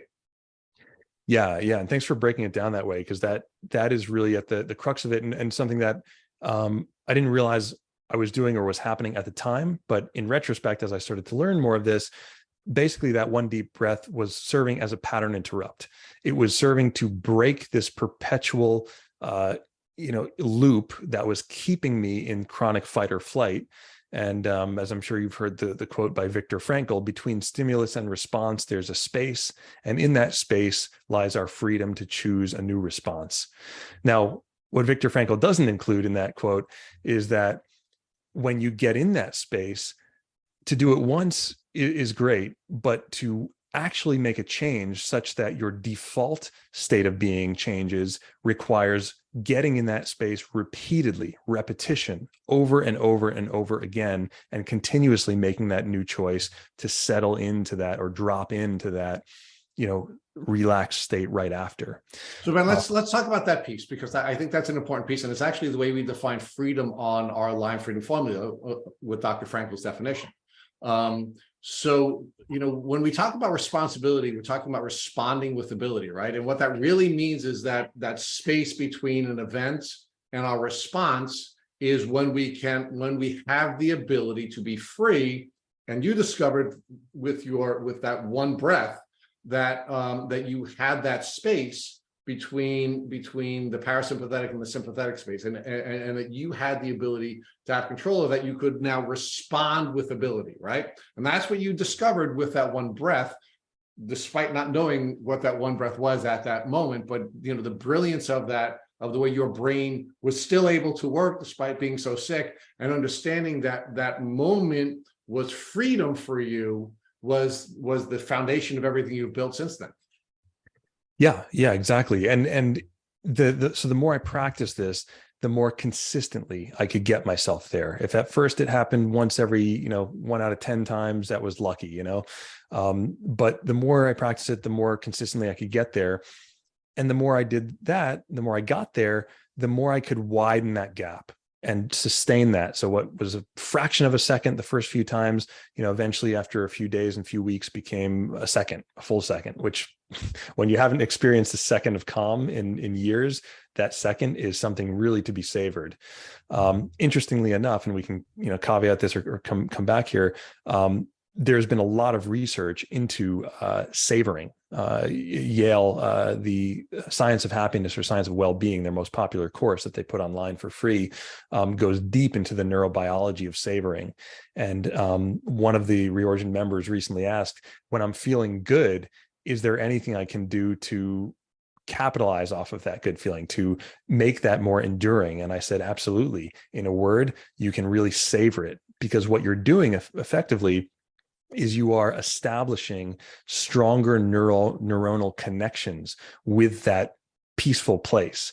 So when you savor something, you're really, sending a lot of energy and intention down those neural pathways, and it actually thickens them. It creates wider, thicker, more functional pathways that are easier for those chemicals to travel down at a later time. So yeah, it was a process of just, okay, increase the frequency that I'm going to take this deep breath, and also increase the duration by getting in that gap and savoring that little bit of peace.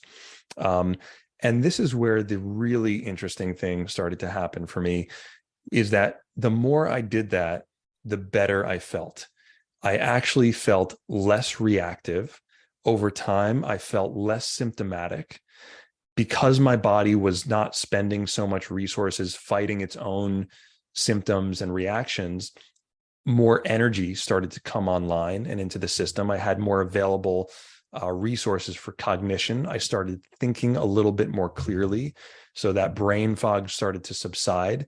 And this was not a linear process. This was not like a, onward and upward. This was, I absolutely had good days and I had really not good days, but it was a trend over time. So talk to us about the course correcting that had to take place when you were on this journey of improving your ability to savor or celebrate, right?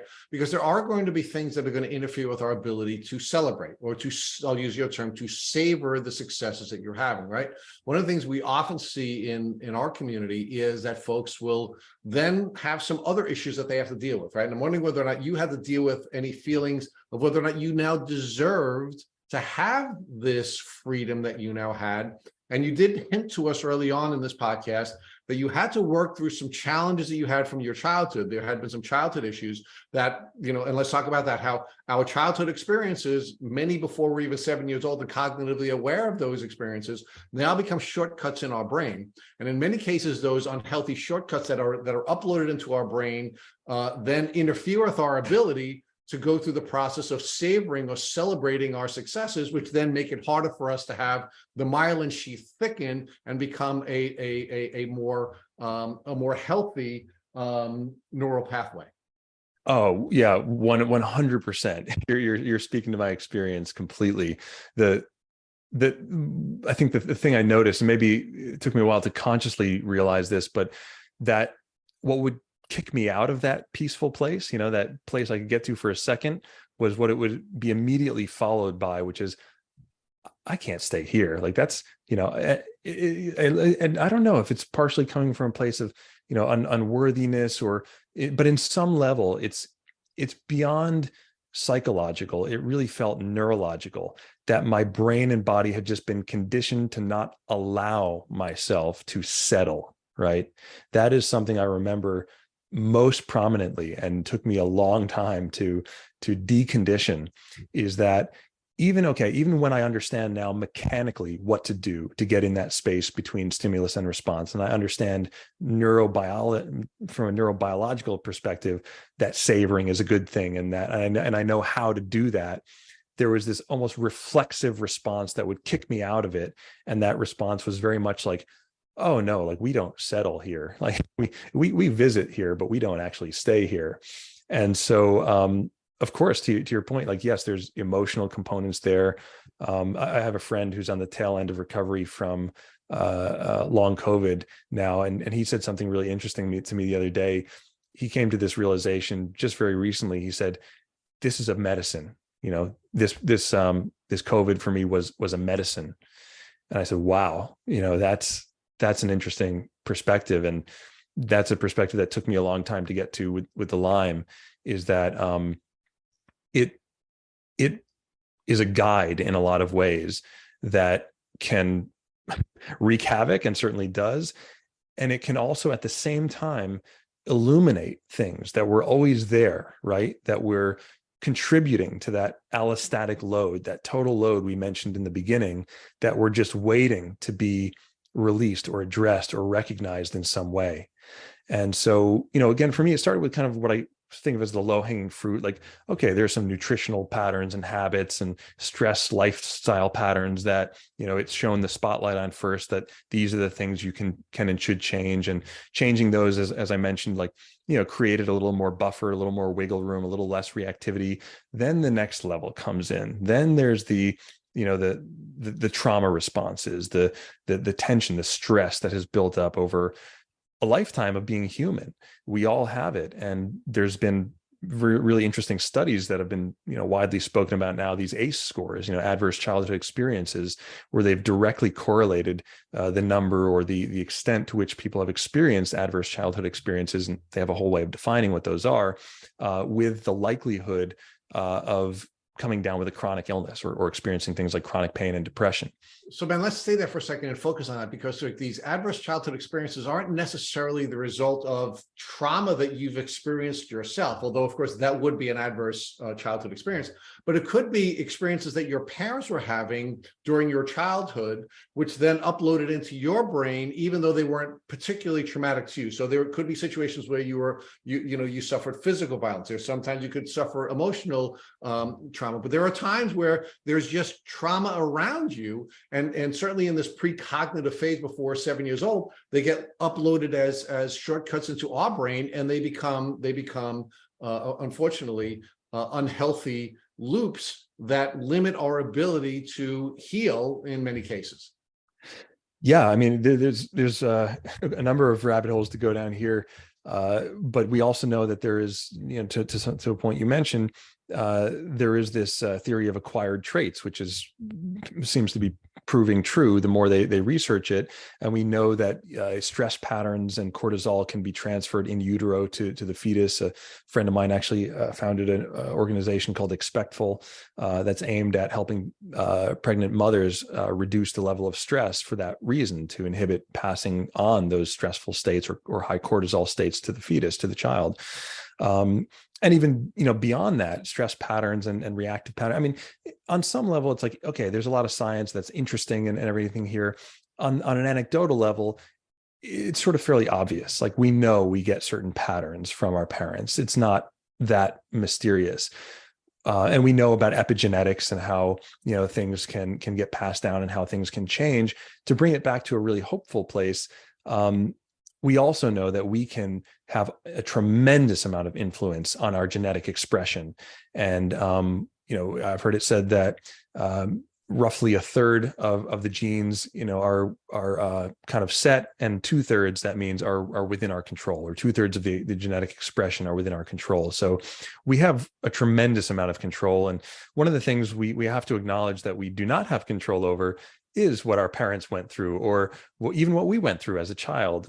Or what infections we were exposed to. We certainly don't have control over those experiences, but we have control over the way the shortcuts that are built into our brain that we use to either serve us or not serve us. And that's really what you're teaching, right? And that's what your course is designed to do, to help people not only identify these issues, right? And I agree with you that we don't want to lag and spend too much time talking about them, other than to identify that it is a part of the human experience. It's a part of the, you know, of the terrain, or we use your term, milieu, that every one of us has, and just recognizing that it's a normal part of the human experience, and recognizing that is having an impact on our ability to either fight off the microbes in the first place, or on how we're going to respond after we do come in contact with the microbes, we have control.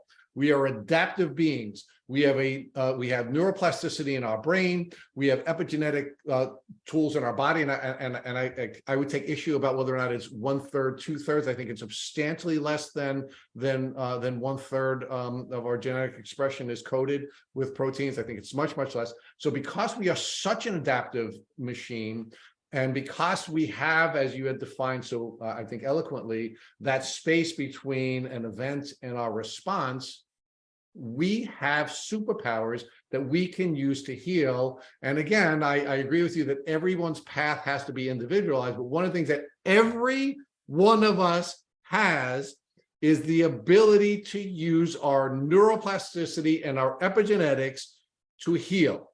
Do you agree? I 100% agree. Yeah, we can absolutely strongly influence the changes that occur in our brain and body. And one thing I want to clarify here, because two things actually. One is that it's very easy initially, and I totally understand this myself because I was there when I started to learn this stuff. When we start to think about neuroplasticity and the brain, and even if you do some of this stuff and you start to get better or you experience some benefit from it, one of the first thoughts that can come up for a lot of people, definitely came up for me, is, wait a minute, if this stuff works, does that mean that this was in my head, right? Does that mean that it was that the psychiatrist was right and that it was depression or it was perception and it wasn't quote unquote real? Well, the reality is that the where this really breaks down is in our Cartesian dualism, separating the body from the brain. The body is the brain. The brain, through the central nervous system, literally unfolds itself into every aspect of the body. It touches the viscera, the internal organs, and it touches the skin. A good friend of mine who's an osteopath said that your physical body is like a touch screen, is how he described it. The brain is the central processor, but all of the senses, which are two-way streets, extend out to every organ, cell, and system in the body.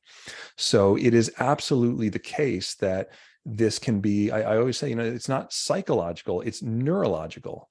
And these conditions are full brain-body conditions. What you're experiencing is real. The symptoms are absolutely real, and they exist in the body, and they are measurable, as they certainly were in my case, but they are also in part modulated and regulated by the brain. And this is where we have an immense amount of control. And there's more and more, exciting research, showing that we can actually modulate our own stress responses and what impacts that can have on the physical body. So Ben, we talked about how we on this podcast and on our platform want to take control of terms because definitions matter. And you've corrected me on a number of different occasions during this podcast with the language that we've used and the definitions that we've used, right? But we have to take control of that thought process, which is it's all in your head. Because you know what?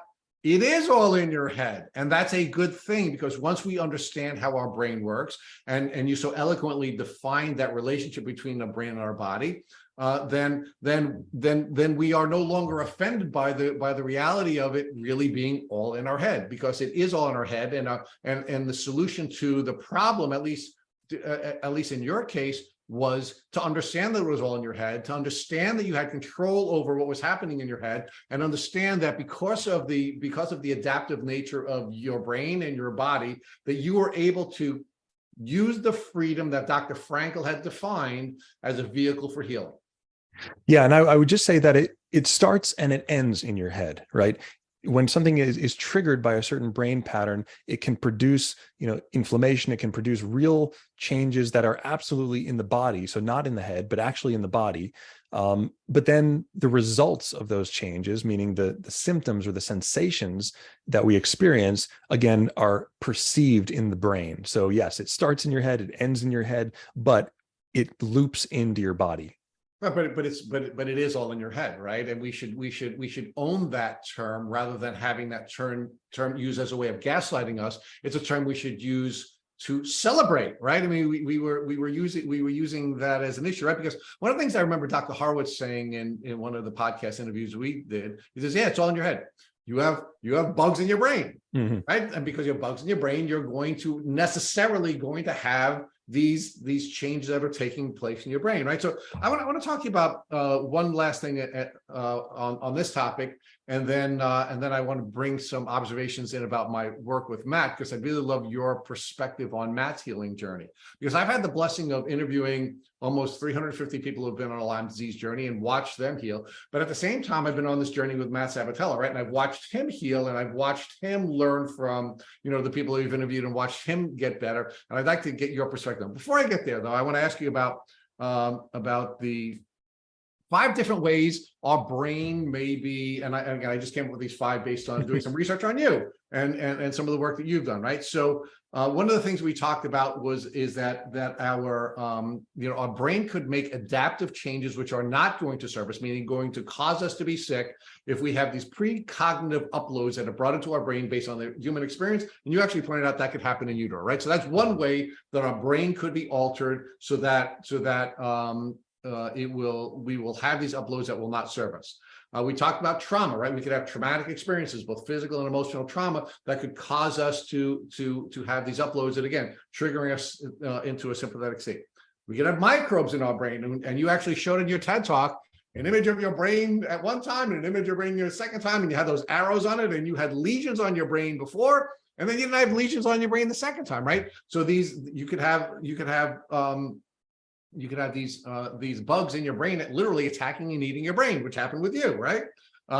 We could also have environmental toxins that are in our brain, right? And we've learned about that from a number of our guests. Dr. Alan McDonald actually showed us slides with how dirty the Lyme bacteria is. And it's like spitting off all kinds of all kinds of junk and toxins, and they can get into our brains, right? So all of these things can be getting into our brains, and because we have this adaptive brain, this neuroplastic brain, when we're not in that space where we understand where our freedom is, the brain gets altered on us, and this really diabolical microbe, using again another one of Dr. McDonald's terms, actually is using our adaptivity against us.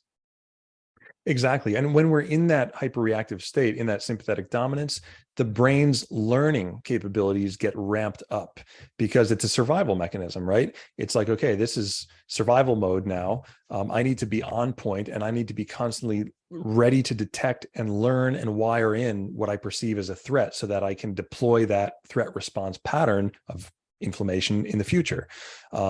So this is where it can kind of like spiral and build on itself, and where that getting in that space and starting to train in or condition in a new response can start to reverse that learning.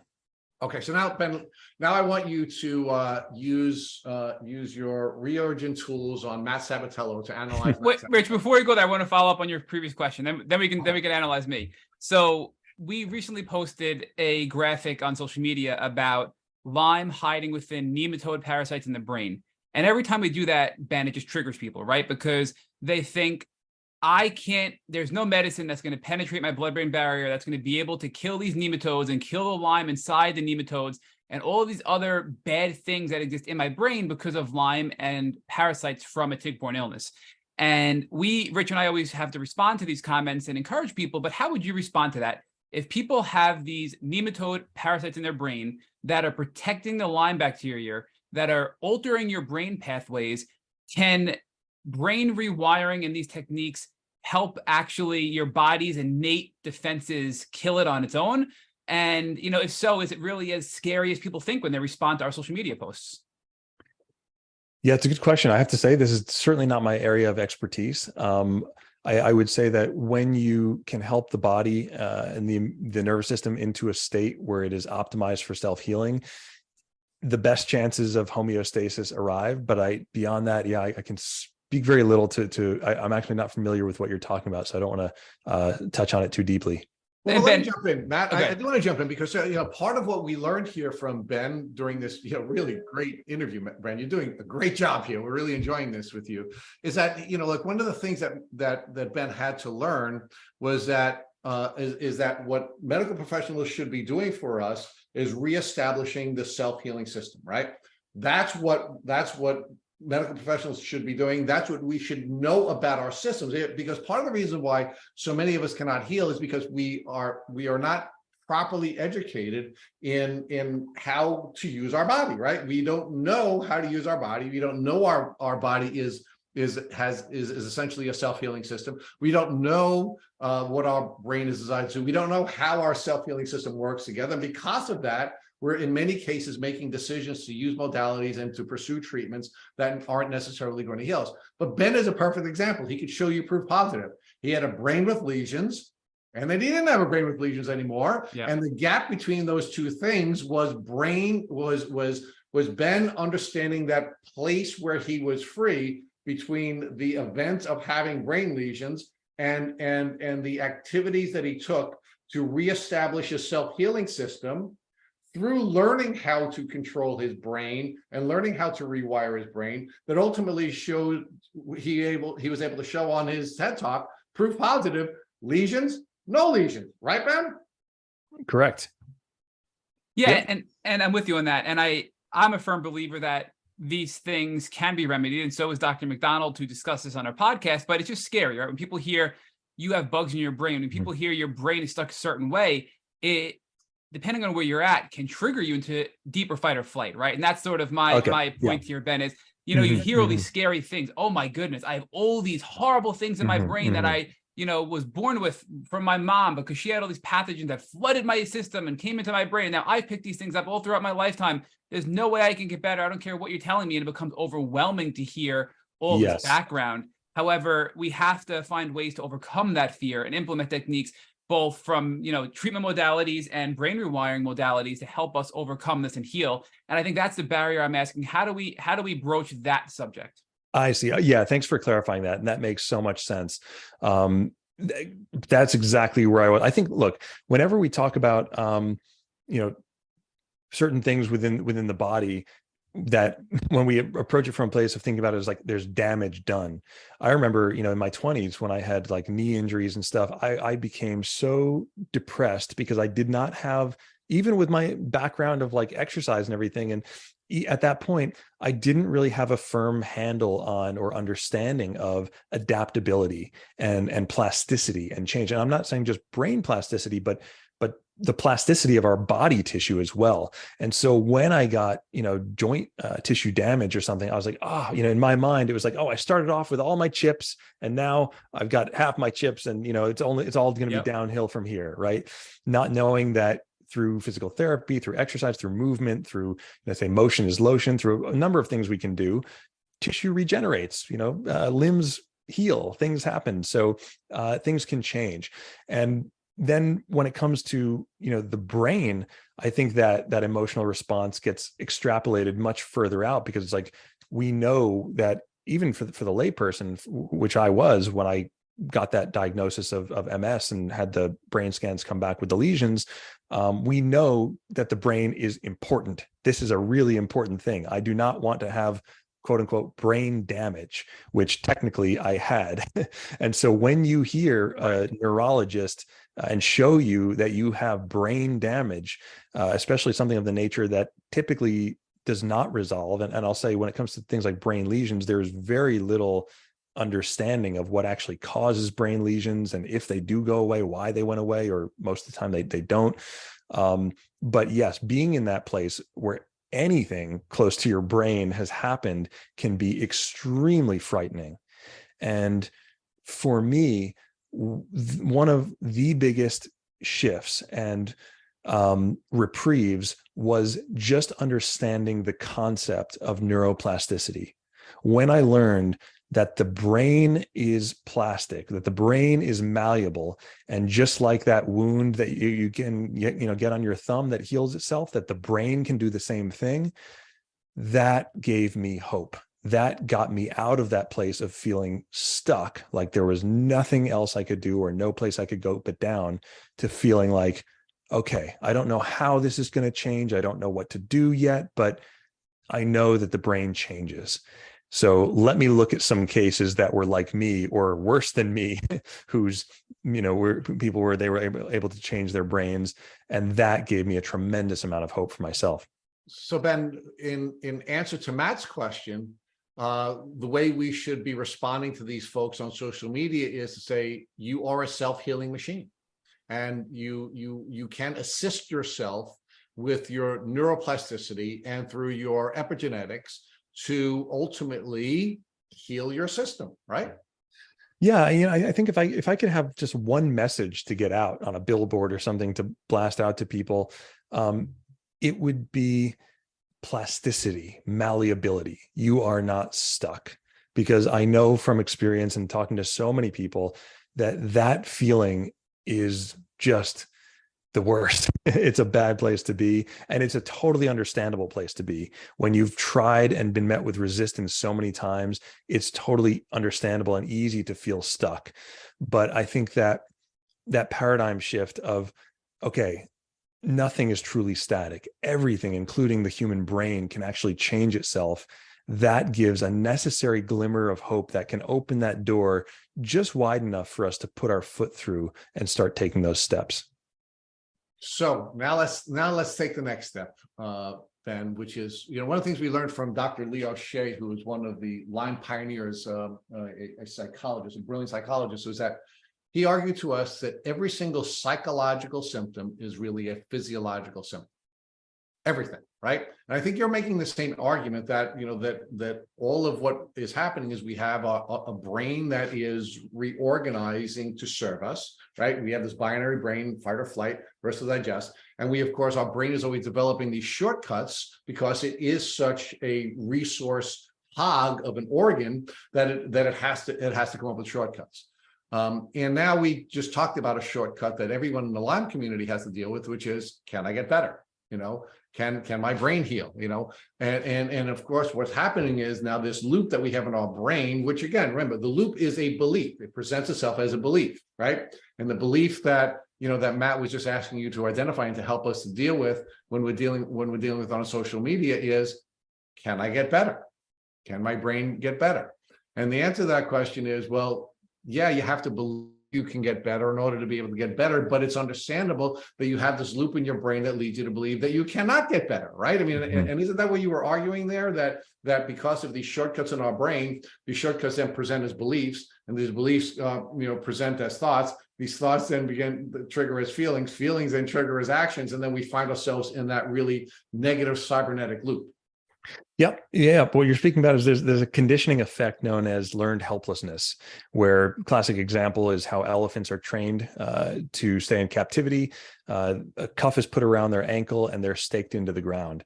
And so at a young age, they try to take steps forward to move. And every time the chain gets taut, they're met with some resistance around their ankle. And they say, oh, that's my limit. I can't go past that point. I'm not going to try anymore. And so after trying so many times, they simply give up because there's no point.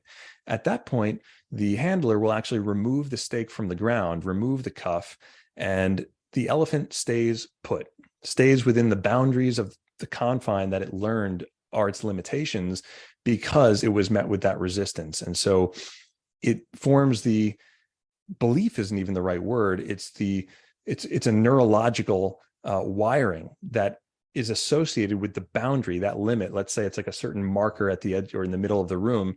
Its brain has identified that otherwise arbitrary mark with resistance. And so the brain will literally cut power to the elephant's limbs when it reaches that point, because of the past conditioning, not knowing that it can actually step forward if it really wanted to. Well, let's say that, man. So, but isn't that what a belief is? Isn't that really isn't that what every belief is? It's a neurological wiring that we have the ability to change. Yeah. A really smart psychologist, one of the doctors who helped us design the program, Dr. Ken Gorfinkel, once said that he realized a large portion of his his practice is about helping people realize a bigger scope of possibility for themselves. So many of the times, whenever we're feeling stuck physically, emotionally, psychologically, neurologically, we get into tunnel vision. And I don't know if you're familiar with Andrew Huberman Lab podcast. I am. Ophthalmologist. He talks a lot about this, the visual system and how that registers in the brain. But one of the things that happens, or that's interesting, is what's correlated with these so-called limiting beliefs are an actual narrowing of the visual field. Because your beliefs control, but so stay with this, Ben, because your beliefs control cognition, right? Because our brain is really a big filter, and our brain cannot absorb all of the data that is available to us. And because our brain is limiting what it is that we have available to us cognitively, when we have these beliefs, which are nothing more than neurological loops, they are physiological, which, by the way, can be changed, as you proved repeatedly during the course of this podcast. Our cognition is being controlled, right? And that's the piece that I wanted to loop back to with my experience with Matt, right? When we first started this podcast, Matt was very sick. And one of the things that was really frustrating to me early on in the podcast is that Matt would be so sick at times, he wouldn't do the interviews with our guests on Lyme disease. And I didn't know a lot about Lyme disease, and I'm interviewing people on Lyme disease, right? And it was a lot more than sometimes, Rich. You're being kind. It was often. Right. So we had this. And what I started to observe in Matt is that as time went on, Matt started to get better. But it's my belief that the reason he started to get better is because he believed he could get better, because he was listening to and interviewing people, person after person after person after person, who were demonstrating to Matt that he could get better. Now, yes, was Matt picking up little hacks? Was he picking up shortcuts that he could use physiologically? Sure. But I believe, Ben, and I'd like your reaction to this, that the reason Matt was able to get to the point where he is today, and it's been a huge, huge gap. You would not believe the man I first met a couple of years ago and compare him to the guy that is interviewing you today. I believe it was because he ultimately was able to change, as a result of having contact with all these people who are having success, the neurological loops that were keeping him enslaved. And because he was able to change those neurological loops as a result of all this experiential interaction that he had, it put him in a position where he could heal. Oh man, there's a lot to dig into here. So this is, Matt, I don't know, is there anything you want to share? I'd love to hear from your the experience end of it, and then I can tell you, Ben, in the beginning, Rich and I used to fight often, or debate, I should say, about, Rich would tell me 99% of healing is believing, right? It's in your head. 99% of healing is like 80%, Matt. Tell me about it. 80%. It's 80-20 in my I was 80. Okay. 80% of healing is psychological. It's all in your head, right? And I'm like, there's no way it's physical, and I was of the position of many people in the Lyme community, which is, this is a real illness. I have bacteria and viruses which contributed to my current condition. Because I always believe that, by the way, Ben. I haven't said myself. I always believe that it was. He did. I believe it was a polymicrobial infection. So don't think I was just thinking it was an emotional illness. So much of this was built off of my medical trauma and disbelief by doctors. So being in a hospital and having nurses tell my brother and closest friend that's all in my head, and if I don't take a vacation, I'm going to end up in the psych ward. So all of these experiences in life formed me to have these beliefs to debate with Rich early on. And I just simply couldn't believe, or even be open to the possibility, to the fact that this was largely a psychological barrier preventing me from getting better, because I knew there was something physiologically wrong in my body, right? So I had positive tests. What are you telling me, Rich? But the more I thought about it and the more we debated it, the more I realized that if I'm open to the fact that I can get better and I'm not stuck and I'm not damaged, as you said earlier, Ben, right? Because I think a lot of this was, there's damage in my body that I cannot over repair, and I'm going to accept that. I'm just going to live life as I am. Once I started to realize that I can make progress, I can heal, I can improve my quality of life, I started to take steps to do that. And I started to be more open-minded and see the world differently. So, my view today is far different than it was 3 years ago when Rich and I started this debate. And I believe that if it weren't for me having belief that I can feel better, I wouldn't be where I am today. So I do concede to Rich in that point of the argument, but I'm not sure I'm fully 100% with them on some of his arguments, Ben. So I'm curious to see where your thoughts are with this, as somebody who's gone through the experience and who is a neuroplasticity expert and has dedicated your life to studying this type of work. Mm-hmm. Okay, yeah. So let's talk about this broadening of awareness, this broadening of belief or sense of possibility for ourselves, because there is a neurobiological function or reason as to why this actually helps us. We have a large-scale network in the brain called the salience network. The salience basically is what allows our brain to focus on specific sensations. We know that basically the short of it is that there's far too much information coming in through the senses than we can really process and attend to at any point. So the brain kind of filters out what it thinks is the most important. And again, because that first order of business is survival, it has this sort of what's known as the negativity bias, where it tends to focus its salience system around the things that are giving us a less than pleasant feeling. And these can be worries, these can be mental emotional thoughts, these can be physical sensations or symptoms.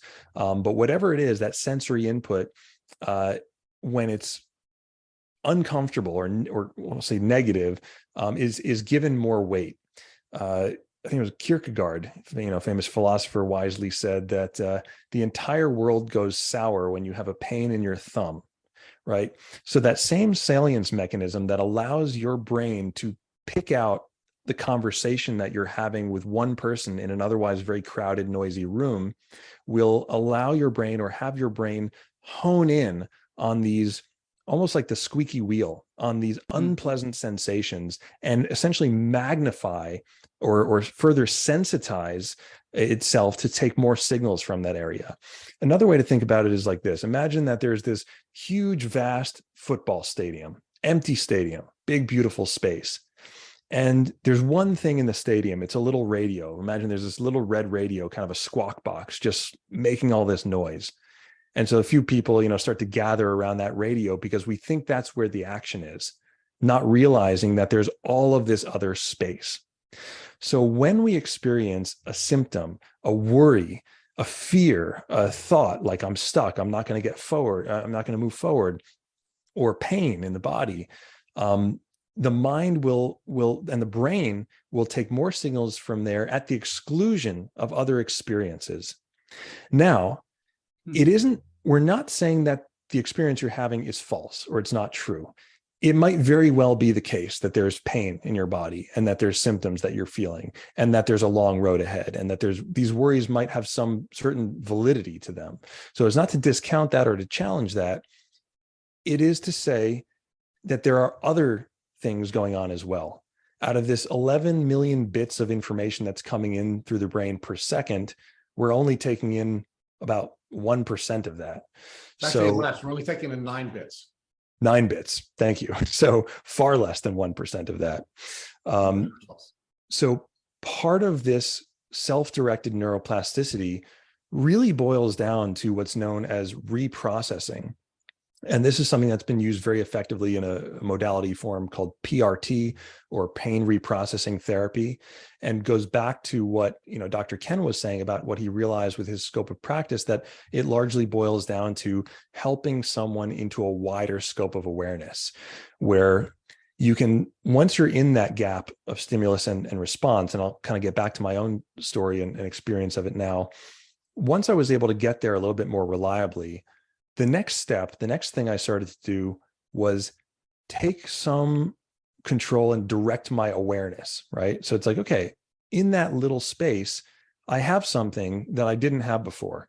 I actually have control over where my attention goes, because previously my attention was being helplessly pulled into the pain, helplessly being pulled into the narrative, to the future worry, whatever it was.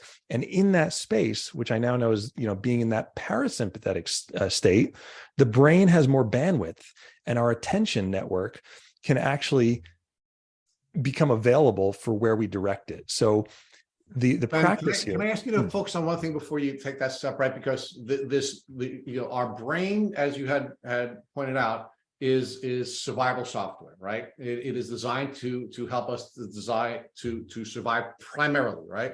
And then, of course, you now talked about the salient system and the focus of our brain on the pain rather than the pleasure, because it is a survival software organ, right?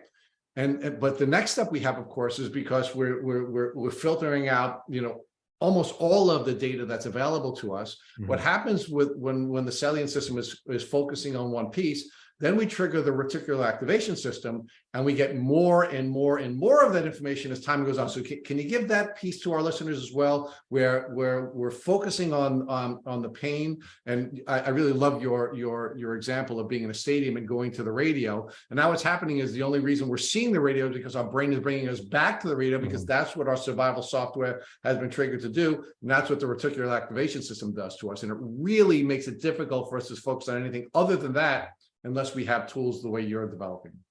Yeah. And so in neuroscience, what you're describing is referred to as reinforcement. This is part of a conditioning, pattern or learned behavior. When something becomes reinforced, it's effectively a confirmation, right? It's like you sense the pain in your thumb, then you tune in deeper to that pain, you feel the pain signal get increased, and the brain says, yep, good thing I tuned into that. There's pain there. And so it creates this strengthening of the neural pathways associated with taking the pain signals from that region of the body, whether the pain is warranted by what we referred to earlier as peripheral pathology, or it's just an increased level of our sensitization or sensitivity to that pain. So now you can't see anything else, right? Because it controls your cognition. You literally can't see anything else. Yeah. You're just focusing on that, and your brain is looping back to it and looping back to it and looping back to it. And the myelin is getting thicker and it's getting thicker and it's getting thicker. And now the only thing you're taking in is that same 11 bits, the same 9 bits and nothing else, right? And that's why we're now stuck where we're stuck. But you're now arguing that there are tools that will allow us to expand our view and see what other opportunities are available to us. So can you talk about that now, build that out for us? Yeah, and just to dovetail off of that, there's 2 components to learning. Whenever your brain is learning something, it's really learning 2 things. In the instance of focusing on pain or intensifying the attention to pain, it's learning to focus deeper on the pain. It's also learning not to pay attention to the surrounding environment, which is free of pain, right? To other aspects of reality that are coming into the senses, which might not be so painful. And so that is what we want to start to shift. And at the core of self-directed neuroplasticity and symptom or pain reprocessing, it's not about stopping the symptoms. This is something that I think is really important for people to understand. And I know it's very confusing and takes a little bit of, you have to wrap your head around it and experience it as well. But it's not about interrupting or stopping the symptoms themselves. What we're doing here is we are placing those symptoms in a much broader context. And in so doing, we are actually limiting and reducing our body's reactivity to them, because the brain puts a little bit less emphasis. Remember, we said that the brain wrongfully classifies these sensations as life-threatening threats, and unpleasant and undesired as they might be, they are not imminently life-threatening in the way that the brain responds to them. And so by placing them in this larger context, by saying, okay, yes, this pain is there in my thumb, or this heart palpitation, or this symptom, or this narrative that I feel stuck, or whatever it is. Like, it's not about resisting it, because we know also what you resist persists. In fact, it's about softening up against it. It's about withdrawing some of our attention from it and replacing that attention on the bigger context around it. Remember, so it's like, sure, you still hear that squawk box, that radio in the stadium, but you take a step back from it and you see, oh, wow, there's this huge arena here, and I can tune into that as well. And here's where the magic happens. The deeper we tune into that context over the content, the deeper we drop into the parasympathetic state, the less our brain starts taking those sensations through the salience network from that pain sensation, and it starts to actually subside. Inflammatory mechanisms and threat detection mechanisms start to get disarmed, so to speak, and the body starts to eventually default to a new state of calm and eventually homeostasis. Ben, on this topic, though, a lot of people that are listening, and I know we're going to get the messages, so I'm just going to ask you now, so to curb us getting the ask, is everything you're saying sounds amazing, but it's a lot easier said than done, right? I've tried it. I've tried Gupta. I've tried Vital Side. I've tried all of them that are out there. I've done 3 or 4 different neuroplasticity programs and they're too rigid, or I've done them and I spent so much time and money and I'm worse off than I was before. How would you respond to that? And talk to us about how Reorigin is different than the other programs that are out there, and how the self-directed neuroplasticity can really help describe the process you just explained to us. Sure. So this stuff is not complicated, but to your point, it is not easy, right? It is different, and it requires at first doing things that are uncomfortable and different from the way we've been practicing.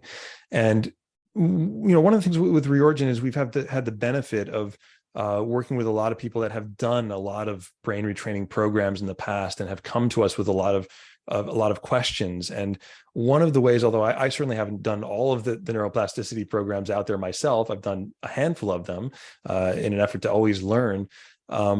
One of the ways that I think Reorigin is a little bit different is that our program is as dynamic as the human brain itself. It is not a static program by which you sit back and passively watch videos or take in information and then do a protocol just based on that. There are some fundamental principles when it comes to what I call doing neuroplasticity, or the act of changing your brain in a self-directed way, that I think apply across the board.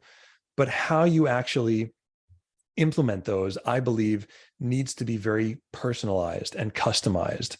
And so we have a process in our program whereby we walk you through really unpacking your own, what we call neurophysiologic loops. So you can really understand how and why your brain and body are reacting the way they are. And then you can graft on this protocol into a way that's more like a lock and key fit that will work better for you.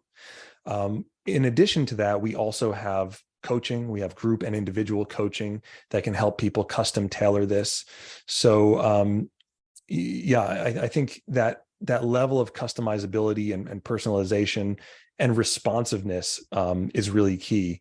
Myself and the other coaches and moderators in the program, we're very involved. And in the program, it's very interactive as well. So when people go through it, they might be asked to share takeaways or comments or questions underneath, videos or certain areas of the community forum and the program. And so it's very dynamic, and we're constantly going through those comments and questions. And when we see certain patterns, we make shifts to the program. We create new videos. We hold events, online events that address those different topics. So here's an interesting way to kind of think about, doing neuroplasticity, and then we can get more specific.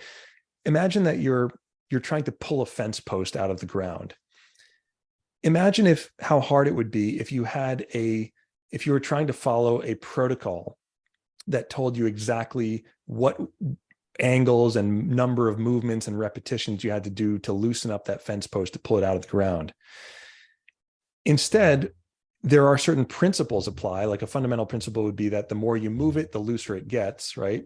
And then based on these principles and the conditions that you're operating in, however the ground is, how deep the post is dug, there is some degree of intuition that has to come into play here of how you're going to apply these principles. Basically, in this case, wiggling around the fence post in certain ways until the ground around it gets looser so that you can just easily lift it out of the ground. So when we're trying to loosen this grip that our brain has on these symptoms, there are different sort of wiggling maneuvers that we can do to feed back new information to the brain, and particularly to the limbic system. And just to give you an example of how dynamic the Reorigin program is, visualization is certainly something that we use, but there are visual learners, there are kinesthetic learners, and there are auditory learners. Visualization is not necessarily the immediate go-to that works for everyone. So we have a whole toolkit of ways that you can feed new information back to the limbic system through somatics, through changing your breathing pattern, your posture, of course, reciting different scripts, visualization, but also auditory, listening to certain sounds or music that can assist you into a different state.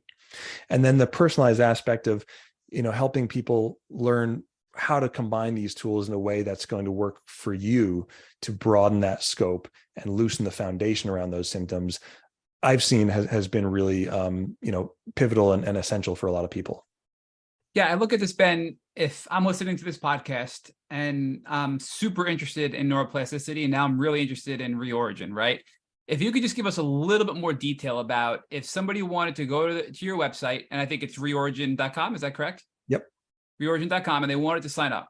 What does it look like to be a part of Reorigin and participate in your neuroplasticity program? Are we talking several hours a day engagement, a half hour? And what kind of work, at a high level would be done in this program? Just to give people a little more understanding of exactly what they're walking into if they decide to sign up with you.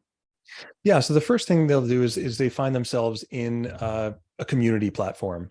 It's available on a mobile browser or web app, web app or mobile app. And it functions very much kind of like a social media at first glance. So it's very intuitive to use for most people.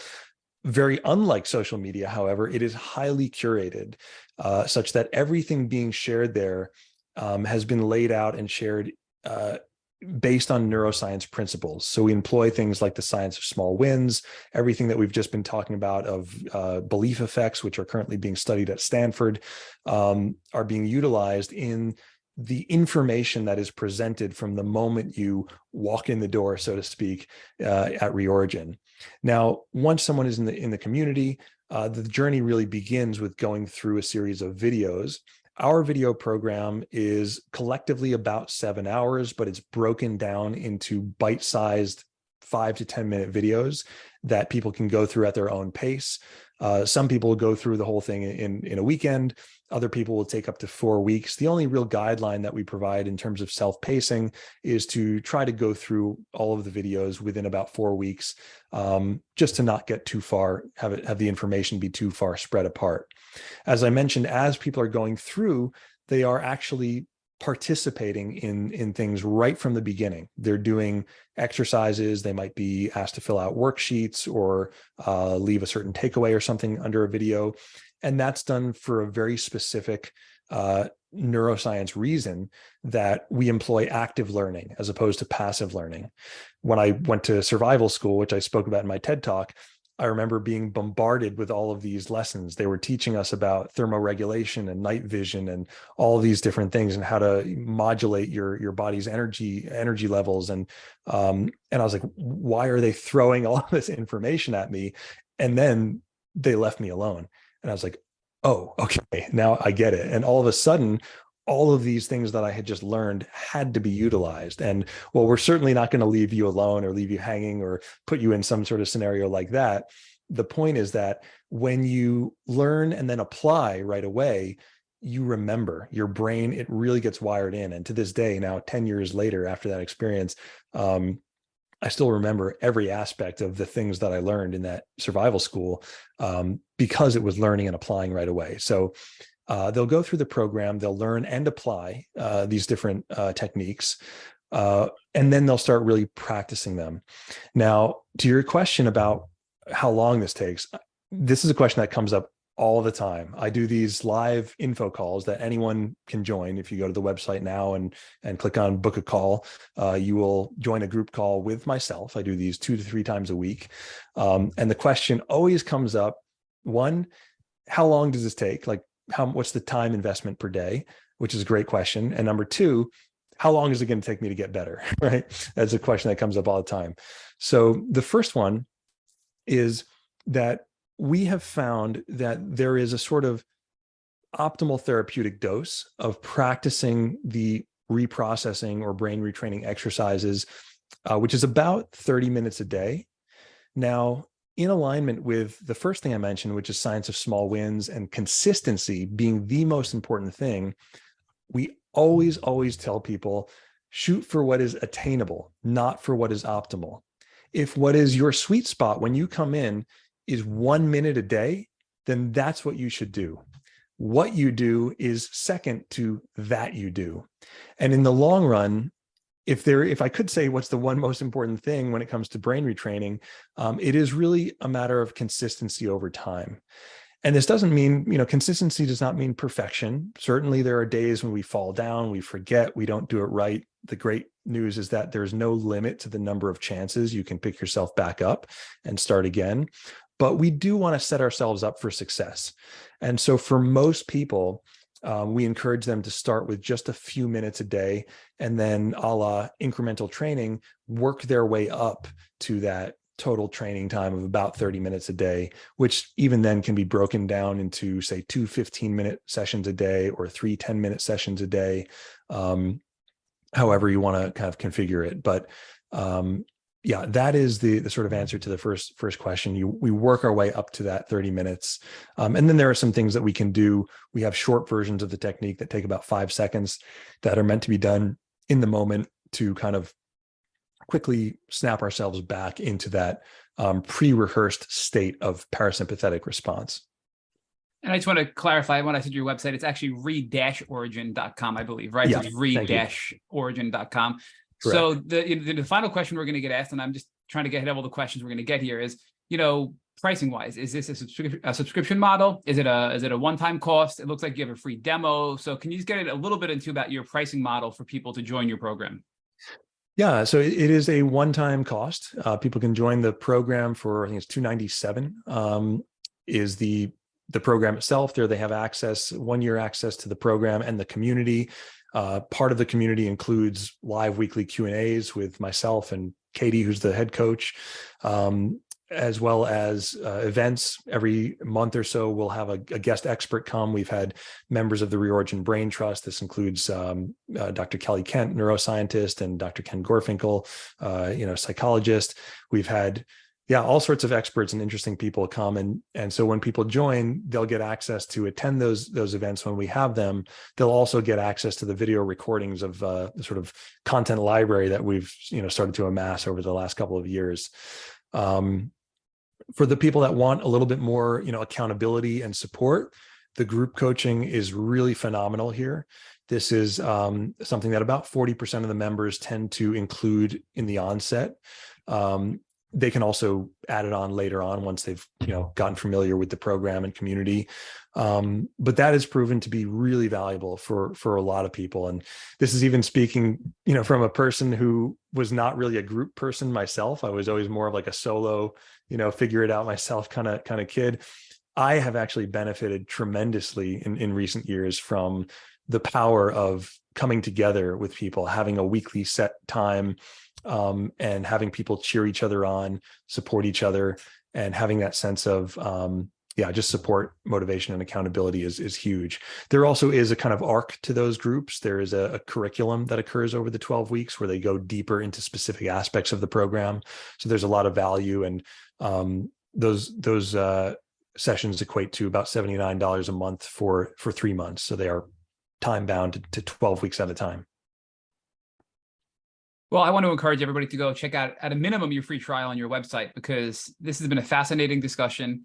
And we can keep you, I think we've had you probably well over 2 hours now. So I will let Rich jump in with his final thoughts. But Ben, we just want to thank you for coming on and sharing all your knowledge and, providing hope and inspiration for people in the community. Because as you know, and as I know, so many of us become stuck and we just accept where we're at. And you just crushed those false beliefs that we can't get better. And, the Lyme community needs more hope and people like you to come out here and publicly speak and say, hey, you can get better. Don't give up and don't lose sight of health, because it's possible. So thank you. Thank you, Matt. I appreciate that. So Ben, I likewise am going to encourage folks in our community to work with you. And I think we should sort of end this the way we began this. And it all is your brilliant program, and the way you've described it, I think is all driven by this understanding that we can respond with ability, that there is this space between these events that are causing us to be sick and the way we respond to them. And the way you can start to overcome these challenges is with one deep breath. Absolutely. It starts in one place, right? We just get our foot in that door and we realize that there is a world of possibility. And I think moving from that place mentally, emotionally, psychologically, and neurologically, from feeling stuck to knowing that there is a bigger possibility for yourself, is the essential first step of this journey of healing that I know that we all can go on and are on. So I just want to thank you guys for having me on the podcast. And yeah, this was a really fun conversation. Thank you for listening to our Tick Bootcamp interview with our guest, Ben Ahrens. To our listeners, we have a call to action. First, if you'd like to learn more about Ben Ahrens, please visit his website at reorigins.com, re-orgins.com. Second, if you enjoyed this episode of the Tick Bootcamp podcast, please share it with your friends on social media. Third, Tick Bootcamp is created to Tick by Blueprint. It has been inspired by the information been shared with us by past guests on this podcast. We urge you to visit our website at tickbootcamp.com/bite to view the blueprint. Fourth, don't forget to subscribe to this podcast on Apple Podcasts, Google Podcasts, or Spotify to get your automatic episode updates of our Tick Bootcamp podcast. Please take a minute to leave us an honest review on the podcast platform of your choice. And finally, if you'd like to search our podcast library of almost 350 episodes, subscribe to our email list, or share feedback, please visit our website at tickbootcamp.com. Thank you, as always, for listening.